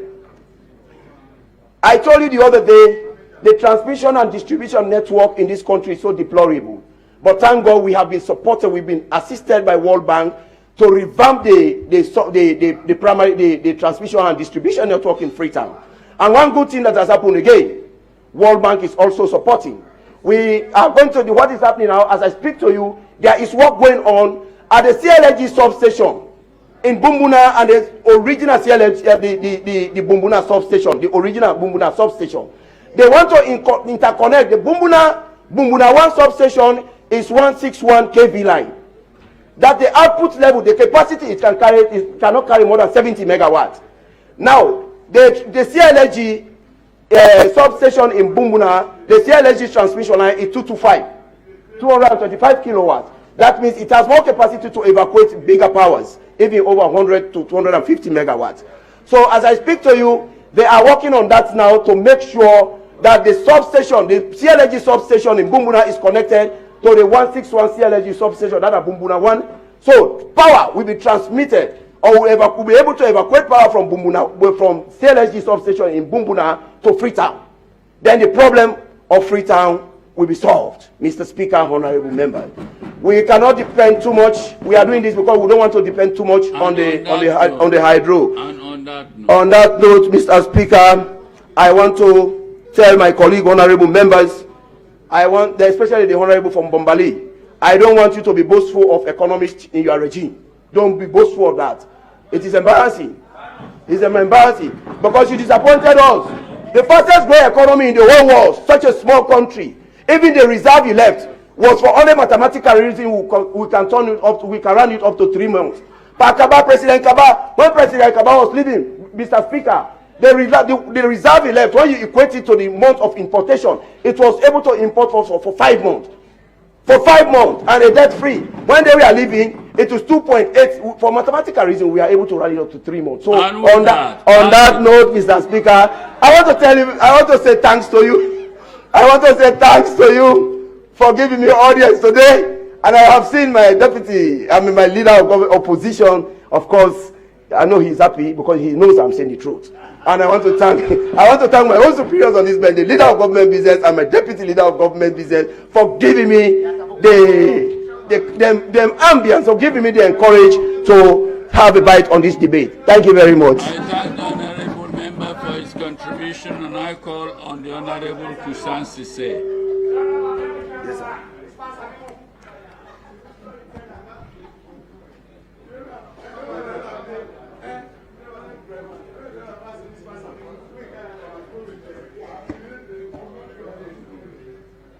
I see the Honorable Paramount Chief is not here.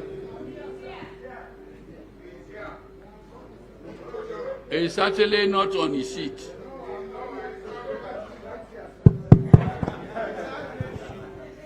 Thank you, Mr. Speaker.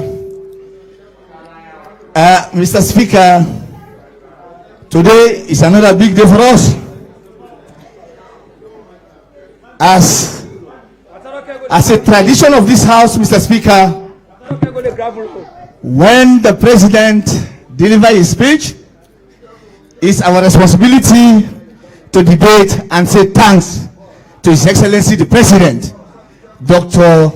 Julius Maada Bio, for the speech he delivered here. Mr. Speaker,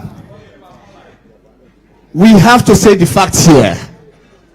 You know, I love my president, Dr. Julius Maada Bio. Very disciplined president. A president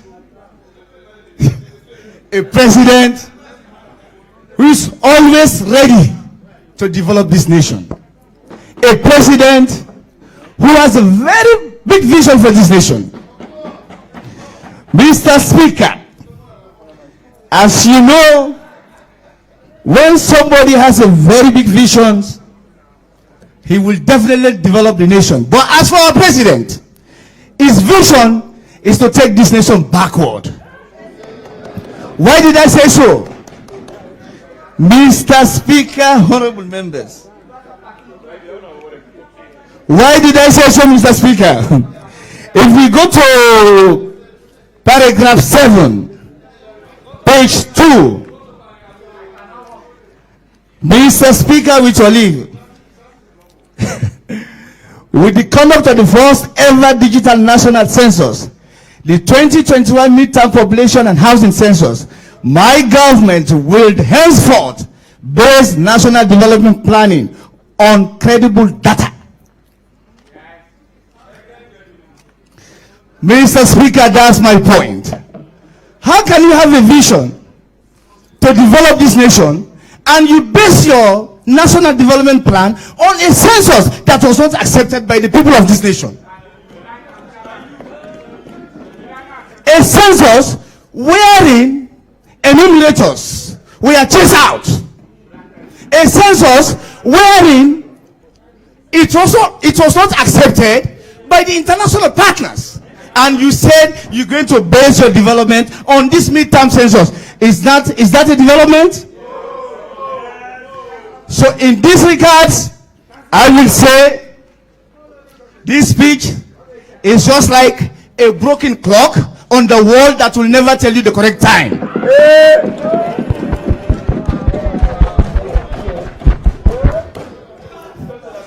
Mr. Speaker, it will never tell you the correct time, my brother. Mr. Speaker, honorable members, I will not reply to the honorable member from Bo, but during my roundup, I will definitely reply to some of his allegations he made. I will definitely do. I'm just curious. Yes, sir.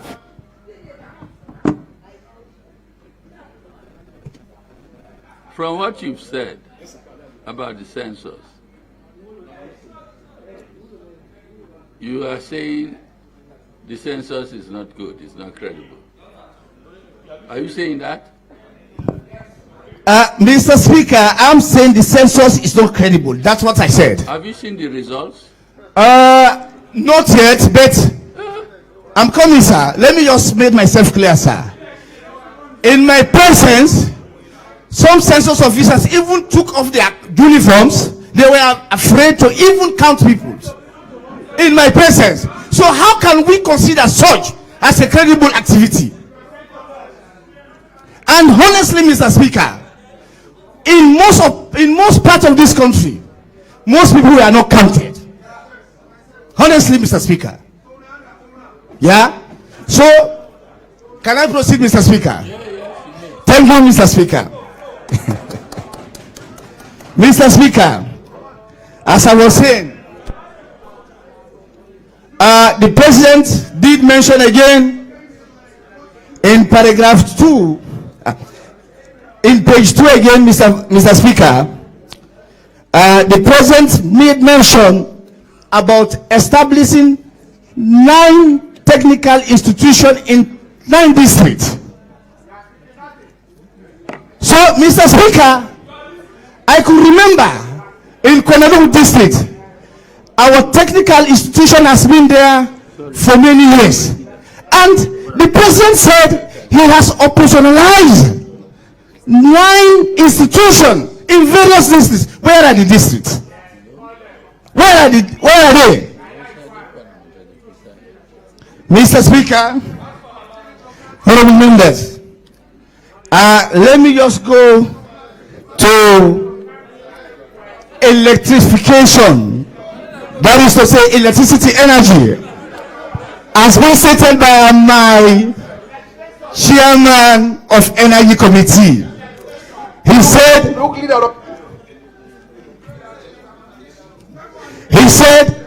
31%, as I'm talking to you now, he said 31% has been given to the people of this country.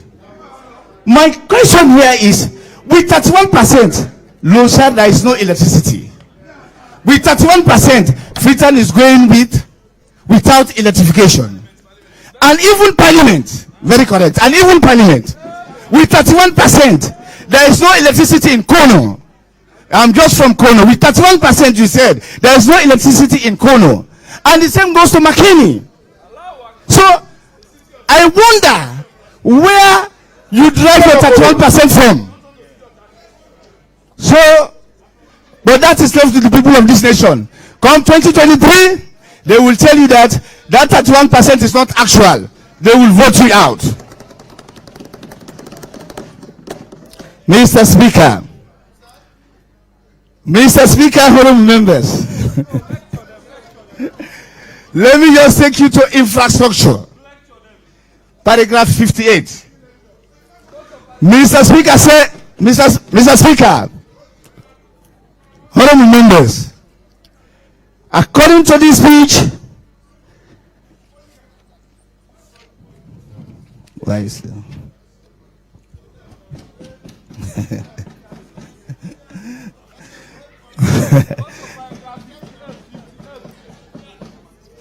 Mr. Speaker, my time is on, don't worry. Mr. Speaker, according to this speech, in paragraph 58, the last four line, please. My government has also undertaken expansion and regraveling works and culvert bridges on 1,800 kilometers of roads. Mr. Speaker, I wonder where those regraveling, where? For example, in Konedu district, the Makrajifi road, that road used to be a strong road, but guess what happened? When this regime took over governance, what they did, they graduated that road to be a feeder road. As I'm talking to you now, from Badala, there is a village called Kamaro. A bridge is there that was constructed by this very regime. That bridge has collapsed. It has been a cut-off point for my people. There is no more route on that road. And you said you want to develop this nation. Mr. Speaker, honorable members, honestly, I will take this opportunity again to tell Mr. President, you have about another 9 months. You have more time to turn around this nation. You have more time. But guess what will happen? Within these 9 months, you can do the needful so that the people of this nation will appreciate you. But my concern, when will this happen? That's my concern. Because election is just very close to our doorstep. Very close. And as a president, what would we as a nation to remember? This is what our president did. This is what our president did. It's only commissioning. Look, in the case of our electricity issue, in Kabbalah, in 2020, I have the speech here. The president said in 2020, recruitment and contracts have been awarded for electrification of Kabbalah Township. And in 2022, he said mini-grid will be evacuated from Fadu Jibe station to Kabbalah. The plan is underway. So, I begin to wonder, plan at this moment, and contract has been awarded, procurement has already been completed from 2020, and 2022 we are saying plan. So when are we going to have electricity in Kabbalah Township? So my question is, in 2023, when we are over there, we know Kabbalah will definitely be electrified. Mr. Speaker, honorable members, I will conclude by saying Konedu is part of Sierra Leone.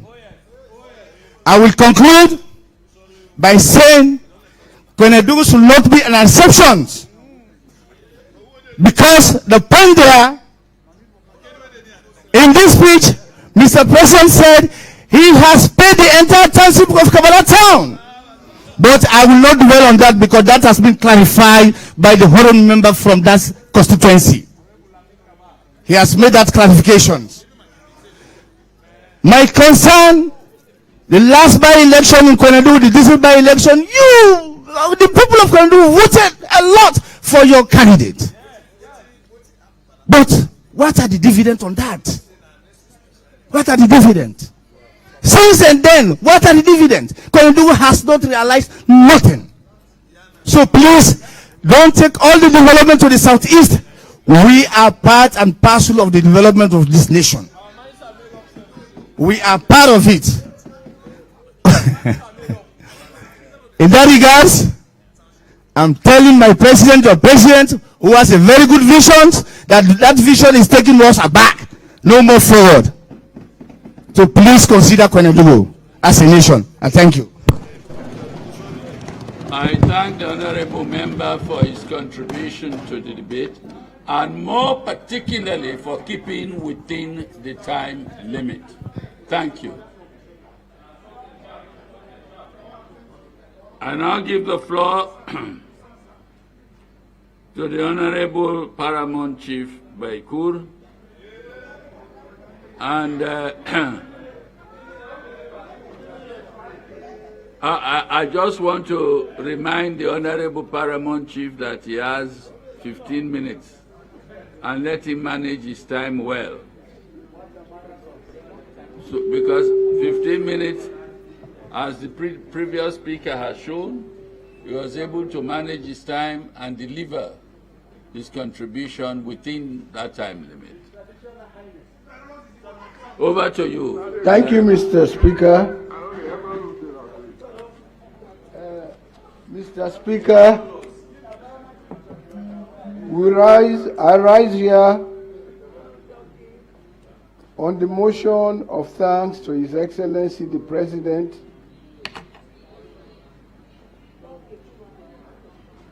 What is written here is what I'm reading. The President, Julius Maada Bio. Proposer, Honorable Matthias Nima. Seconder, Honorable Ismail Sandi. You should have done that yesterday.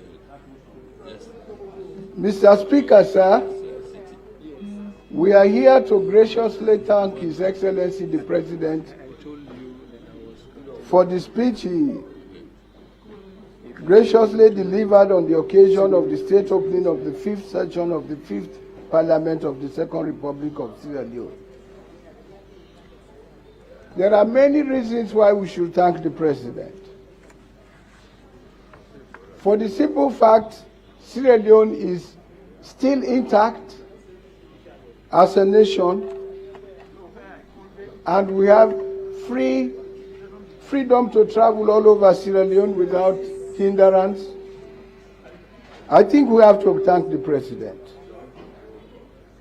Also, Mr. Speaker, I have so many things I would want to talk about, but because of time and the contribution of other members, I will specifically come to the human capital development, education, page 4. I want to congratulate His Excellency the President for even introducing the free quality education. That alone is something that we should consider as a nation. We should not be divided at all in this policy. Because all of us sitting here, we are not better than the others, but for the simple fact we had the opportunity to go to school and be educated gave us the right to sit down in this parliament and debate. So, Mr. Speaker, I am appealing and also thanking His Excellency the President that he should put in more emphasis on education. We have to come with a national agenda so that we can have figures that will show the world that Sierra Leone is developing. Yes, sir, if some of us who have read and listened to Finland used to be a very poor country. They came in and have a national agenda for education. I think I sent that clip to you, Mr. Speaker. And they rose from being the poorest country in Europe to one of the richest countries now in Europe. They made it a national agenda. And I heard just now my previous speaker from the government side, he gave very good statistics, great statistics. But I am appealing that when he compared the number of schools that were approved by this president and his present Ministry of Education, when he compared that to the total number of teachers that have been approved, it shows you that we have not done a lot yet to have teachers. Mr. Speaker, there are so many schools that have a teacher roll of over 25, 30. When you go there, you will only have 4 teachers approved by government. The rest are not. And Mr. Speaker, even though we are moving forward to say free quality education, we have to look at what the quality education is, what subjects we should only emphasize. Mr. Speaker, as former chairman of the University of Sierra Leone, we should improve the science departments. STEM is the key to development.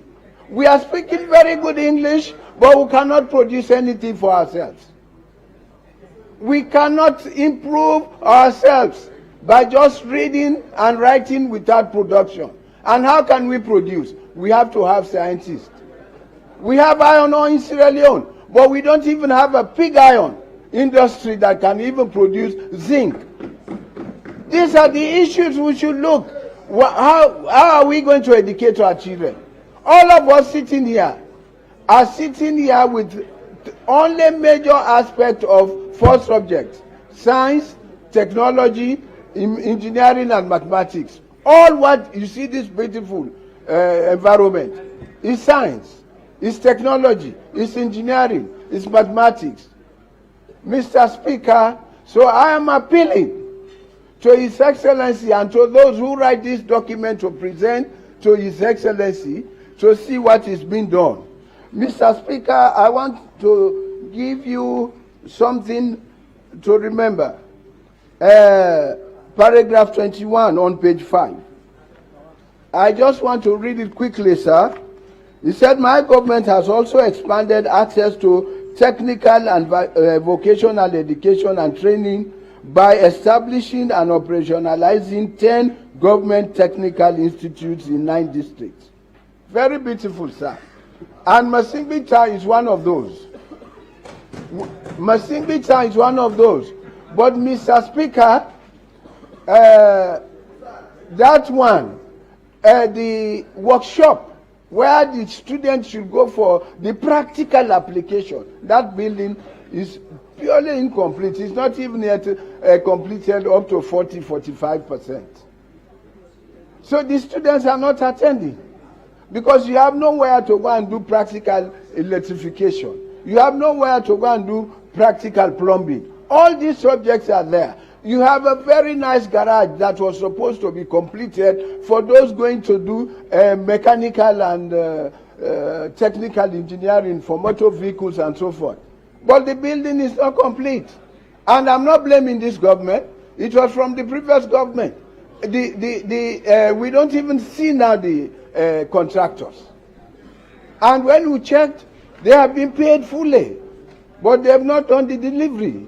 So I'm appealing to this government to take the onus to complete it, so that the children can use that technical institute. I'm sure when you are about to reach Masimbita, you look at the left-hand side of yours, going to Kono, you will definitely see the buildings, but they are very incomplete. So I'm appealing to this nation, to the Minister of Education. I hope there are people from the ministries of different to listen, but I'm seeing the floor, the hall very empty. Mr. Speaker, after speaking about education, I come in to say Sierra Leone is a very lucky society, a very lucky country. But are we useful to ourselves? Yes, sir. Recently, with all respect, Sierra Leone is known all over the world right now, listening from the radio BBC and others, that INOC makes 8 trillion cubic feet gas discovery in Sierra Leone after 2 years. And I'm sure the government must have sent in people to negotiate now. And we passed the Petroleum Exploration Production License Agreement here. Today, Sierra Leone, they have discovered 8 trillion cubic feet of gas when the world is in need of gas. When you look at what is happening now in Ukraine and in Russia, Sierra Leone just discovered that. So that tells you that this country, this government has an ability, a God-given opportunity to transform this nation if they are willing to do it. 8 trillion cubic feet and 234 million petroleum. And that one is just one company on the 9 Gratical block that was given to INOC. Not even considering Adaco, Ripsel, Anto Oil, Venice Oil. Just one well yet. 8 trillion, and it has been confirmed by the biggest well-known reserve auditing firms in the world, Ryder Scott Company. An independent company has just confirmed that. I will send you that information, sir. So, this tells us, where are we going now? What are we going to plan for the future of this nation?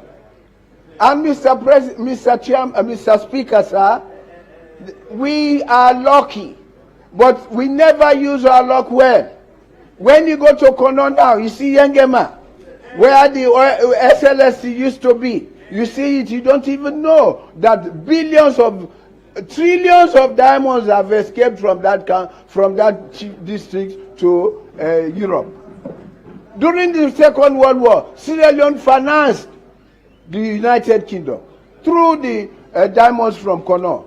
They produced more diamonds than any other session, any other year, from 1940 to 1945.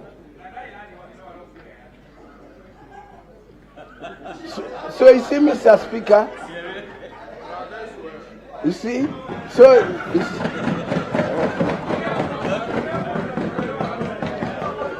I am as Kono as anybody in this world. If I contest election with any of you, I will defeat you unopposed. Because when the Kono people run, they have no place to go but in Masingo. Yes. Even after the election in 2018, when your people ran away, they came to Masingo, over 12,000. They are there. The vice president had to go there, and I had to feed them. I still had to pay, at that time, over $180 million loans. So if I'm mining in Kono, I'm using that money for Kono. Mr. Speaker, sir. Yeah, Mr. Speaker. When you look at the president, is always very happy and boastful of rebranding Sierra Leone. And look at what is going on, Mr. Speaker. The president has already applied his ability to have Sierra Leone to be in the United Nations Security Council. He has launched that. And when you look at it, ECOWAS has agreed to support him unanimously. Nigeria had wanted, but they loved Sierra Leone. We thank Nigeria. They stepped down for Sierra Leone. So we've got that ECOWAS unanimously. Then the AU is also unanimous. So that means the presentation of Sierra Leone to the United Nations 2023, and it coincides with almost the elections. June 23 will be the election for that to the United Nations. So that means we are rebranding Sierra Leone. Why I brought it? In 1970 and 71, Sierra Leone also applied for the United Nations Security Council under the leadership of President Cheika Stevens. And we succeeded. And that successful position that we took made Sierra Leone to be the leading chairman at that time to bring in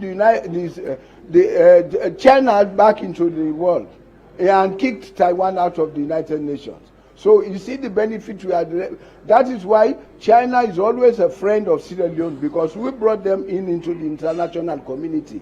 Because at that time it was Taiwan, a small island.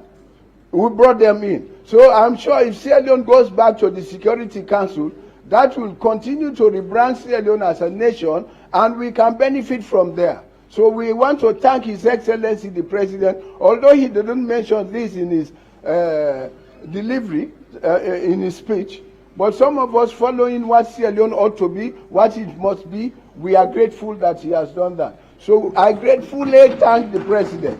But I am emphasizing, Mr. Speaker, I think I have to come to you next month to help me to pay my 54 teachers that I'm paying. So with that, I will say thank you, Mr. President. Thank you, Mr. Speaker, for giving me the opportunity to say we beg, we appeal for education,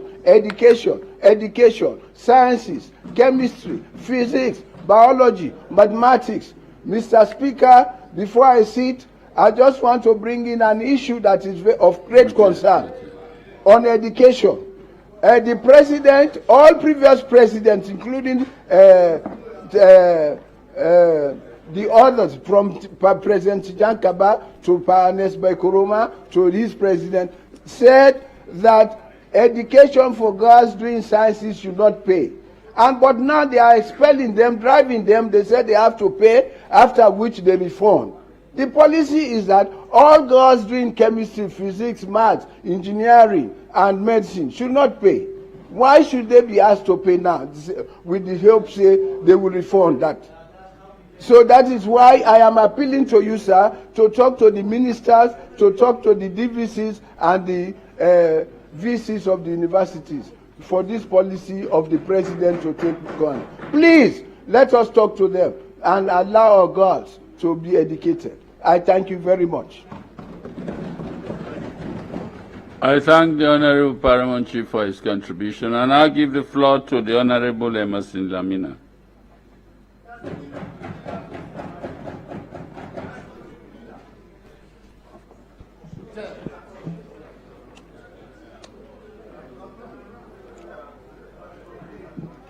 Mr. Speaker, honorable members, I rise on Section 98 of Sierra Leone's 1991 Constitution to profusely thank H.E. the President for his speech so delivered to this honorable House on May 10th, 2022. Mr. Speaker, having listened to this week-long debate,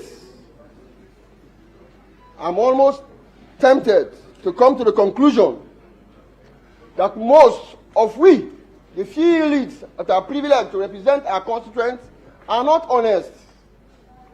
And this usually undermines Section 97, A and B of Sierra Leone's 1991 Constitution.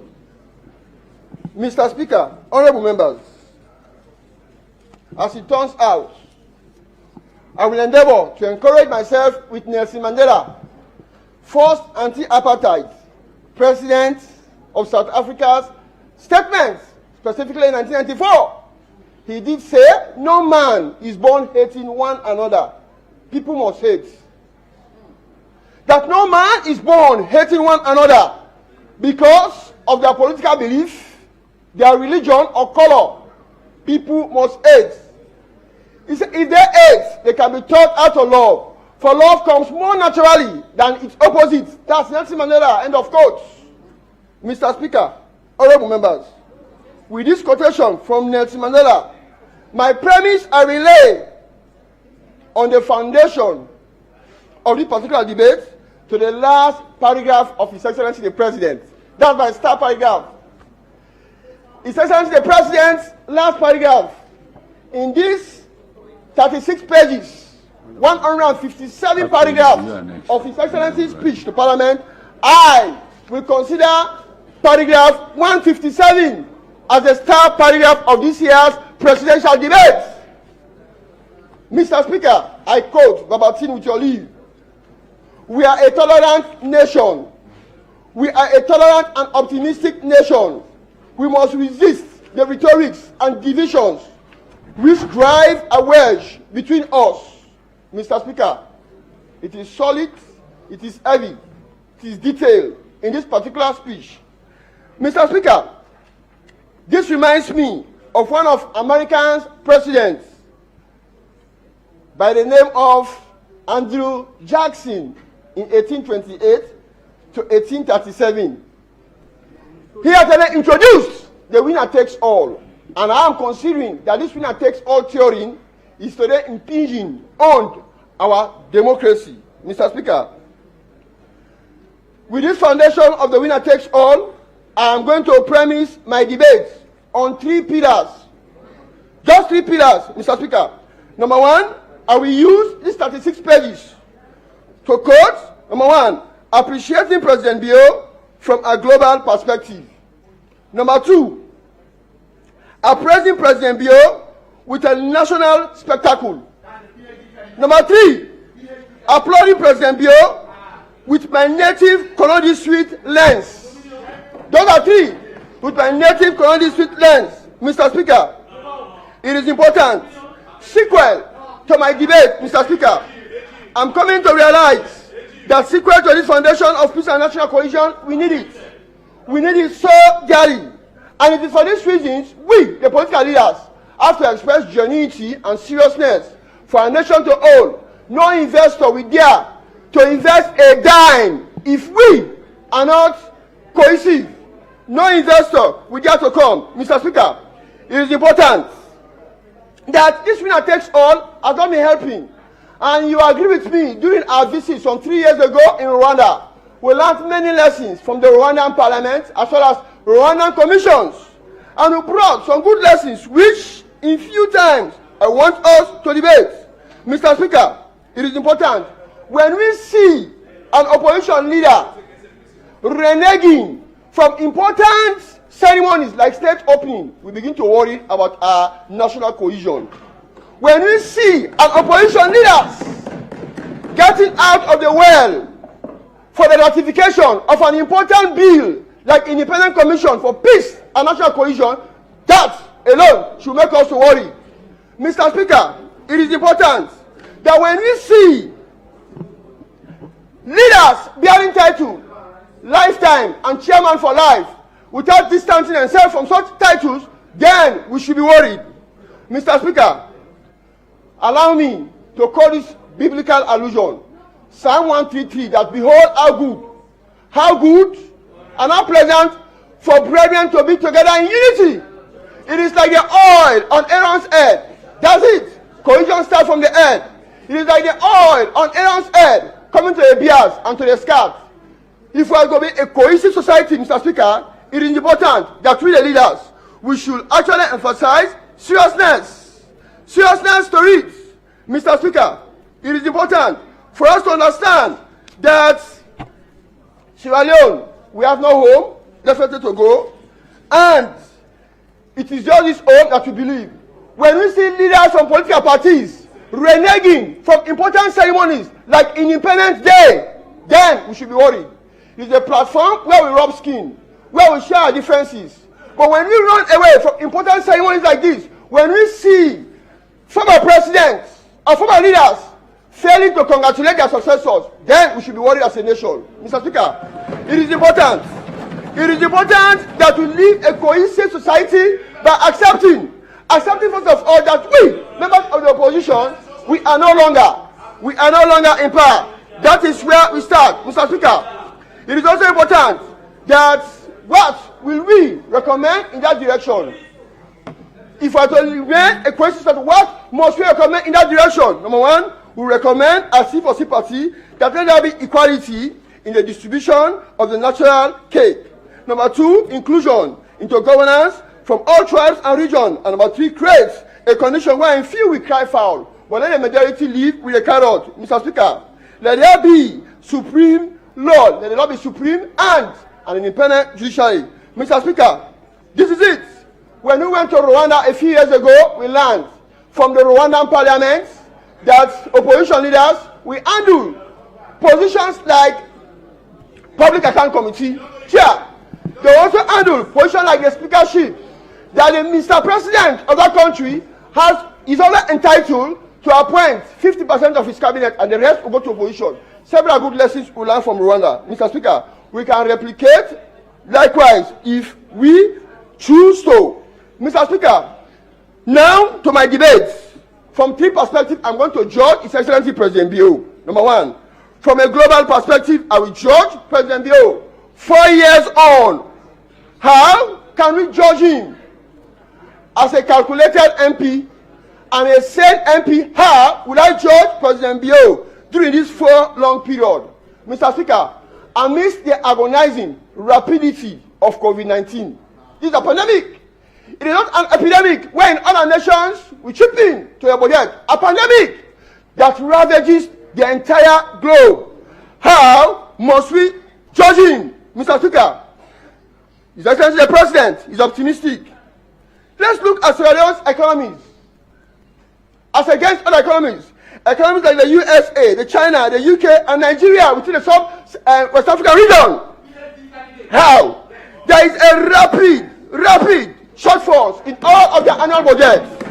Sierra Leone cannot be an exception. Sierra Leone cannot be an exception. A rapid shortfall from all of these projects measured. Yet, we have been thriving on because His Excellency the President described us as a resilient nation. Mr. Speaker, from page 6, or paragraph 6 rather, what do we understand? Time may not permit me now to read from paragraph 6. But what do we understand? That from a global lens, from a very global lens, what have I learned? Mr. Speaker, we realize that from a global lens, we also see that the international community continues to support our development, our health, and our actual resource governance. That shows that they trust the man that is at the top. For the fact that the international community continues to support, from paragraph 21, we also understand that we have already bagged $24 million from the Kweti Fund. $24 million. For what? For the construction of TVET education. One in Mongo, in Binti, in Bombali. Mr. Speaker, even at Lunge, this is the whole foundation for the development of the minimum level. Today, you go to Gambia, you go to Guinea, you go to Ivory Coast, their minimum power education is so strong. And because it's so strong, their economy is growing on a daily basis. This alone is a testament that the international community still hold a belief that the president at the moment will do well and will continue to do well. Mr. Speaker, from a global lens, paragraph 141, I understand that President Bio, he has joined civilized nation by abolishing the death penalty. No man will be killed if you kill alone. For this alone, Mr. Speaker, the parliament that I belong to in the diaspora, the EU Parliament, congratulated President Bio. The US government congratulated him. The UK government congratulated him. Which means we have joined civilized nation. Mr. Speaker, honorable members, the repeal of the seditious, infamous law, like the law of 1965. This alone has also raised and rated the profile high from an international perspective. Mr. Speaker, paragraph 148, the MCC scorecard. Until in 2017, we scored 49%. Between 2021 and 22, today, Sierra Leone has scored 83%. Interview gaining with members of the MCCT from the US gave them hope. It gave them hope that yes, they can believe upon this country. Mr. Speaker, in 2018, I was in the UN Security Council. His Excellency the President led it. He led it that we can do better. Today, he has vowed, and I'm too sure, I'm too optimistic that he will bag a seat in the United Nations of a non-permanency. That alone is adding to our profile. Position in UNESCO, in the AU, all these are testaments that our president is doing well. Mr. Speaker, honorable members, it is important. It is important that we come together from a global perspective. 4 years on, what have we also learned? 4 years on, what have we also learned? Mr. Speaker, it is important that members of this house should join together by supporting His Excellency the President. What do I see from this President? Mr. Speaker, 4 years on, I noticed in President Manabio, as a young cadet soldier many years ago, joining the ranks of J.J. Rawlings, General, joining the ranks of President Obasanjo, who served their nation in both combats,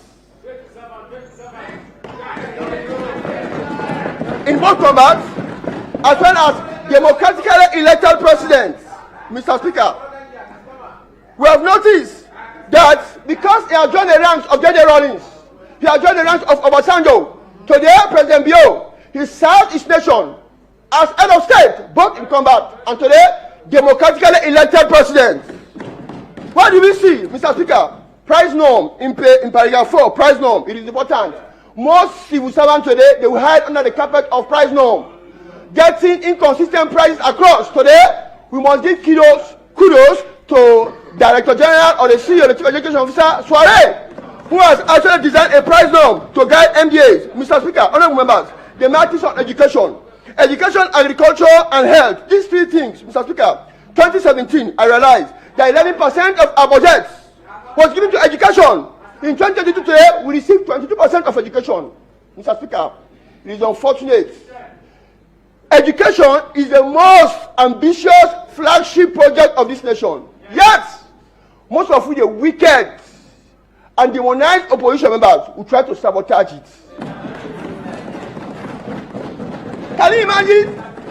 It is a phenomenal project. It has never happened since 1961 to date. Free and quality education. Many people today cry, the way bill is high. Let me tell you a secret.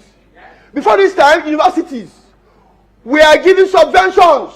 Today, we now have an integrated budget.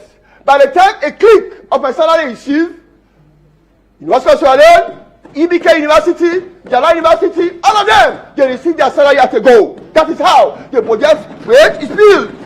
Mr. Speaker, in health and in agriculture, His Excellency the President did make us to know that 5% projected budget increase will happen. In the sub-Saharan, it is just 3.8%, Mr. Speaker. 5%, somebody who has how? How will this happen? Let me give you a secret. I was in Ferengbaya last week. From the report of African Mineral 2011, Mr. Speaker, we need to understand that Ferengbaya alone contains 12.8 billion tons of iron ore. Can you imagine? And it will be mined after 100 years. And it's the time the real project of iron ore will be seen. The Marampa 65 famous blues. We have about 2 billion tons in Marampa, and it will be mined for over 100 years. With this, Mr. Speaker, we are going to catch up with a 5% projected increase in our budget. His Excellency the President has said. Mr. Speaker, honorable members, motivation is very important. For His Excellency the President to pick out a northerner in Muralo is a law and novel team. I'm talking of Momo Sankor being a student hero. Mr. Speaker, honorable members, paragraph 20 also makes us to know about the efforts First Lady Fatima Bio is doing to this nation. I've heard First Lady of Sabetri. I've heard First Lady Rebecca Stevens.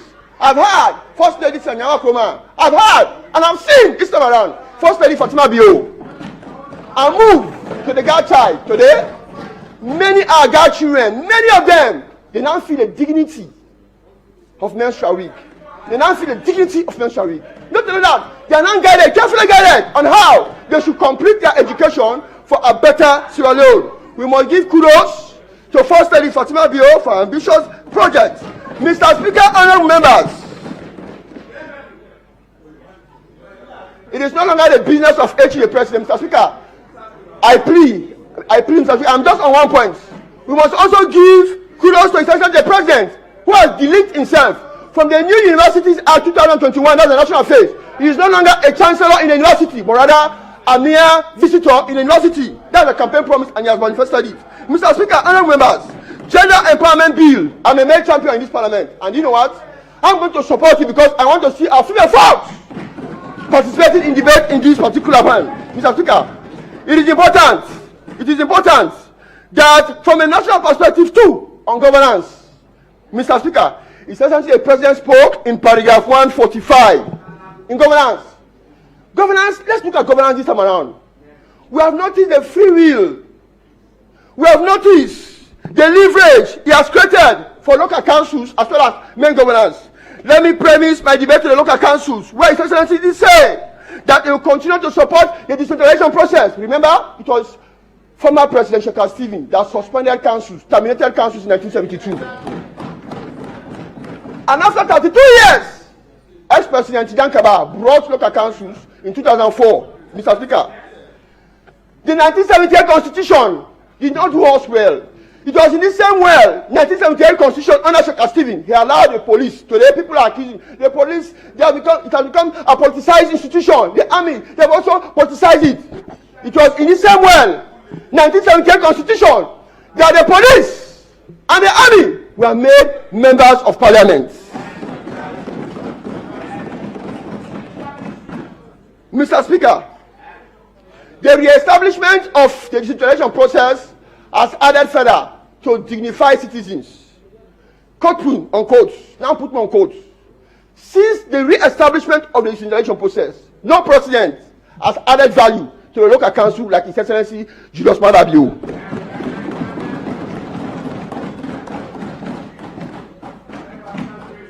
For the very first time, mayors and chairmen have dignified salary. CS have dignified salary. It is against this note, I will appeal that the councillors also, their morale be boosted in that direction.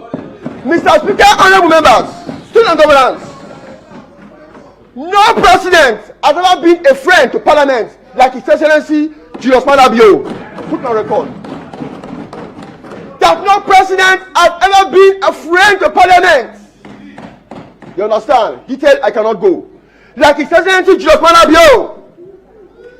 Mr. Speaker, honorable members, the respect that His Excellency Julius Maada Bio has for the paramount chief, himself being a son of a paramount chief, cannot be underestimated.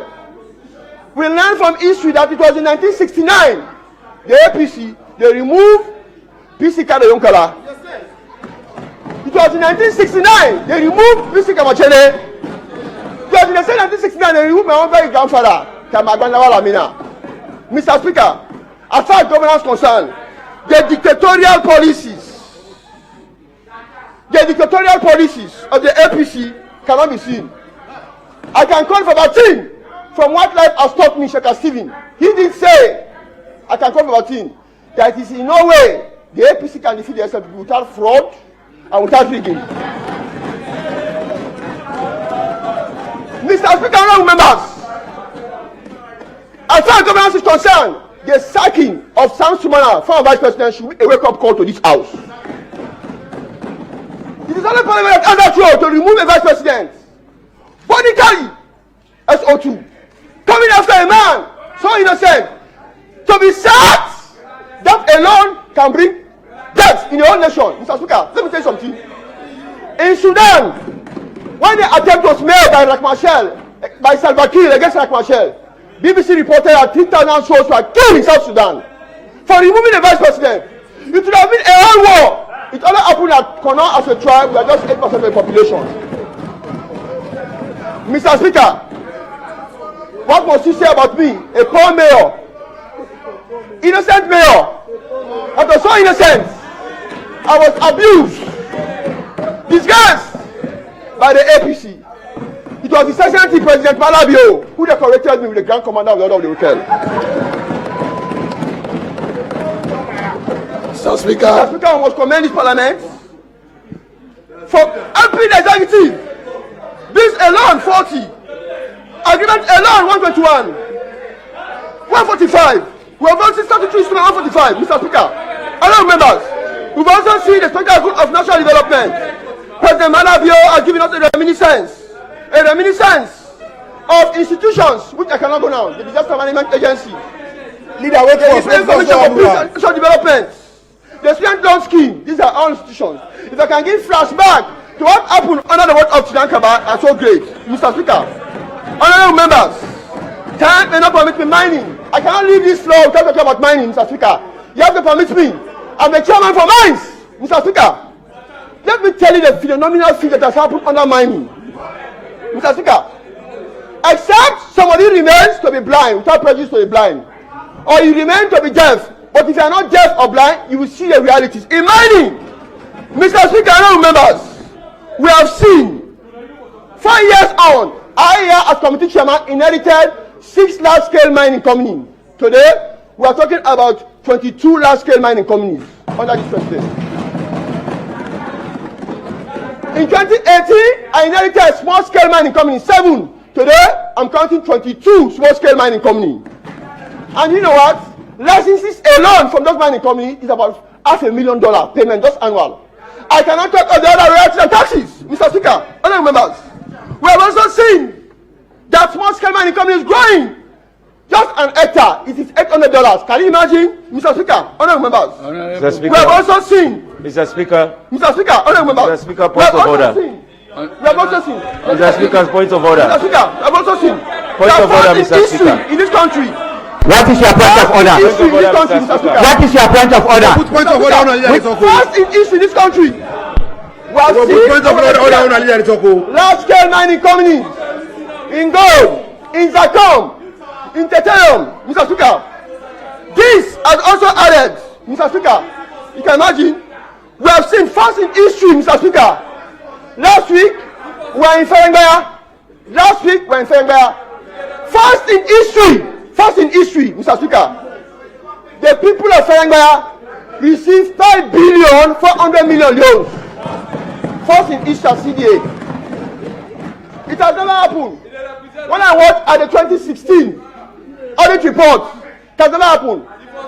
2016 audit report is saying such money are never accounted for, Mr. Speaker. I don't remember. Mr. Speaker, I don't remember. First in history, it has happened. You have to. Under this president, we have also seen that mining bills are going to be repealed and 3 mining policies since 1930.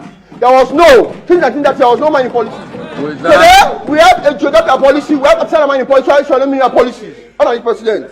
Mr. Speaker, honorable members, with that, we have also seen, Mr. Speaker, mining negotiation, first in history, Sierra Leone can now protect the prepared air and ports. Before this time, no money was accounted for the rail and port. Today, we can receive $1.2 billion every year for the rail and port. That could not have stand by. I did not be a prudent move for Minister Timothy Kaba, who negotiated that. See the huge benefit today we are receiving, Mr. Speaker, in a new bill. We realize that 10% free carriage you are not cannot receive from a mining. 1% CDA. Before this time, it used to be 0.001. Today, we can receive 1% of our CDA. That's huge for the community people. Mr. Speaker, give me more time. Members, applauding President Bio. Mr. Speaker, honorable members, applauding President Bio with my native Kono district lens. I will end here with my native Kono district lens. What has happened 4 years long in Kono district, Mr. Speaker? What has happened in Kono district 4 years long? I can quote. Under Fila Road alone, Fila Road maintenance. 2019, 2020, 2021, 2022, Kono district has benefited 18,450,000,000 just on Fila Road. We are talking of over 80 culverts, bridges, and Fila Roads, Mr. Speaker.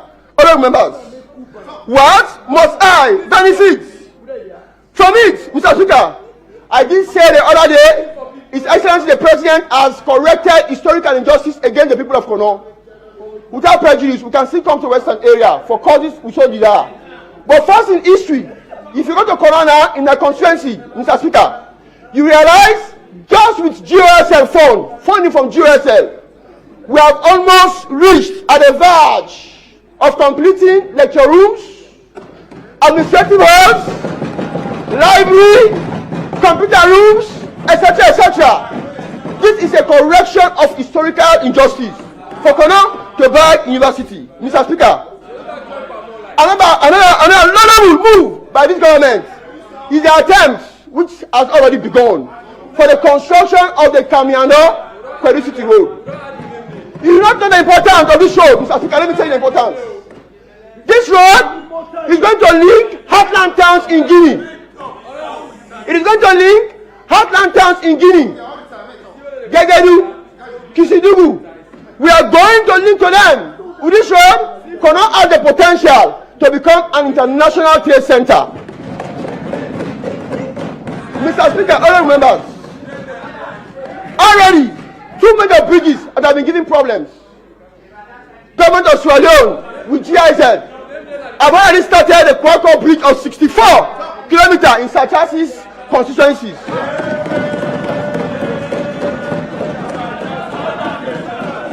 In the area from Kono, constituency 28 in his constituency, a 46-meter bridge has already begun.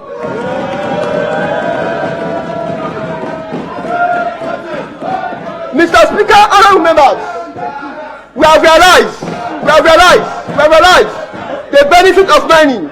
I said somebody remains to be ignorant, but if you are not, you can see and you can realize what has happened 4 years on. 4 years on, what has happened? With the intervention of donor partners, with the government of Sierra Leone, we have realized a lot. Today, we can boast of CDA from Wongo, from Mea, from Kwedu Limited, from Ongpen, Mr. Speaker, honorable members. I know. Mr. Speaker, honorable members. Even the mining community has also invested and promoted the government free quality education. Go to Moyamba now, Vimesco has constructed 100 hospital rooms. Go to Gwamede now, Gwamede 2C right. They have completed a state-of-the-art school of $1.2 million. Come to Kono District now. The mining company are also promoting the free quality education. Through CDA, we have constructed 3 schools. It will also surprise you, Mr. Speaker, that I'm a proprietor. In promoting the government free quality agenda, I've constructed a school. Today, I'm a proud proprietor of a school. Mr. Speaker, honorable members, what must we say at this time? We have to be patriotic. We have to be real citizens. As an opposition, does it mean that because I'm an opponent, I should not support government of the day? I should. With government good policies, I will support. It is nations first. That's the mantra. And because of our nation's first mantra, we will continue to support and we will continue to critique where necessary. We do not want to be armchair critics in any case. Again, I will summarize with Nelson Mandela's quotation. No man is born hating one another. I understand this house is not for hoodlums or recidivists. That's my understanding. When I subscribe to the oath in this house, Mr. Speaker, my understanding was that this house is an honorable house. It is not for recidivists at all. And because you're a recidivist, if somebody behaves like a recidivist, definitely I will defame you. This house is not for hoodlums. This house is not for bad boys. If you call yourself an honorable, you should behave honorably. If you behave like a hoodlum, definitely we'll give you. Mr. Speaker, honorable members, what would we recommend to government? Number one, Mr. Speaker, realize that yes, where praises are due, we will do. Where praises are due, we will do. And where recommendations are due, we also give. What must we recommend to the government? Number one, prioritize statutory traveling. Number two, follow up on radical policies. I understand. Quite recently, policies have been done regarding taxes. Follow up on radical policies, especially the politically motivated goods, which are number one, flour, iron, cement, fuel, rice. Follow them up And number three, Mr. Speaker, I employ the Honorable House that will now owe our investors more for grants rather than loan. It will do us well to reduce our debt toll. Mr. Speaker, the people of Kono, I will summarize. They sent me a message this morning that through the chairman for energy, that he formed an immediate oversight for the investigation of the controlled blackout in Kono, so that the people can enjoy again the life they used to do. Through the committee chairperson, Mr. Speaker, honorable members, who will continue to support where necessary. Time will not permit me. In any case, Mr. Speaker, again I will summarize. Mr. Speaker, Nelson Mandela is saying again, no man is born hating one another because of political belief, because of religion, because of faith. People must hate, and if they hate, they can be turned out of love. For love comes voluntarily, then it's opposite. Mr. Speaker, for love comes voluntarily, then it's opposite. For love comes more naturally. And with that, it's opposite. And with that, for love comes more naturally. Then it's opposite. With that, I join colleagues to profusely thank HE the President for his speech so graciously delivered on the 10th of May to this honorable house. Thank you. Sabi Tokbo. I want to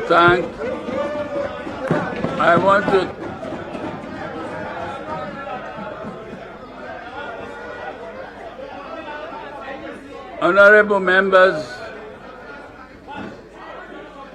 I want to thank the honorable member for his contribution to the debate.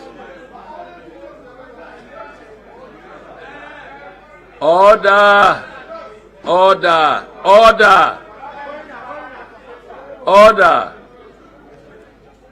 I want to thank again the honorable member for his contribution to the debate, and to observe that in the course of his presentation, I noticed that the person listed down as my next speaker implored me to give you more time, meaning he has conceded his own time to you. No. The person who should have spoken Mr. Speaker, after him has now conceded his time to the last speaker, and that is it. Now we shall break for lunch, but let me say this, let me use the medium again to renew the earlier directive I made to all the MDAs that are not properly represented in the world, to ensure that they send their senior staff to follow this debate.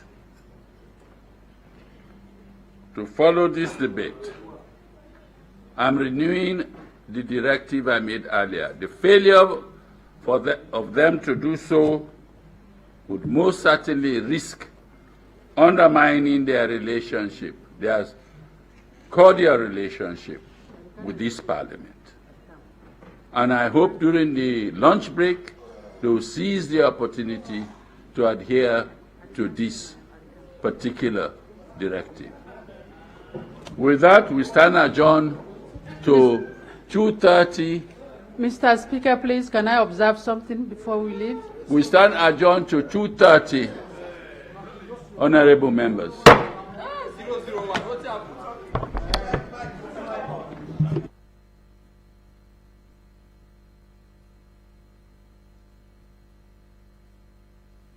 Ha ha ha!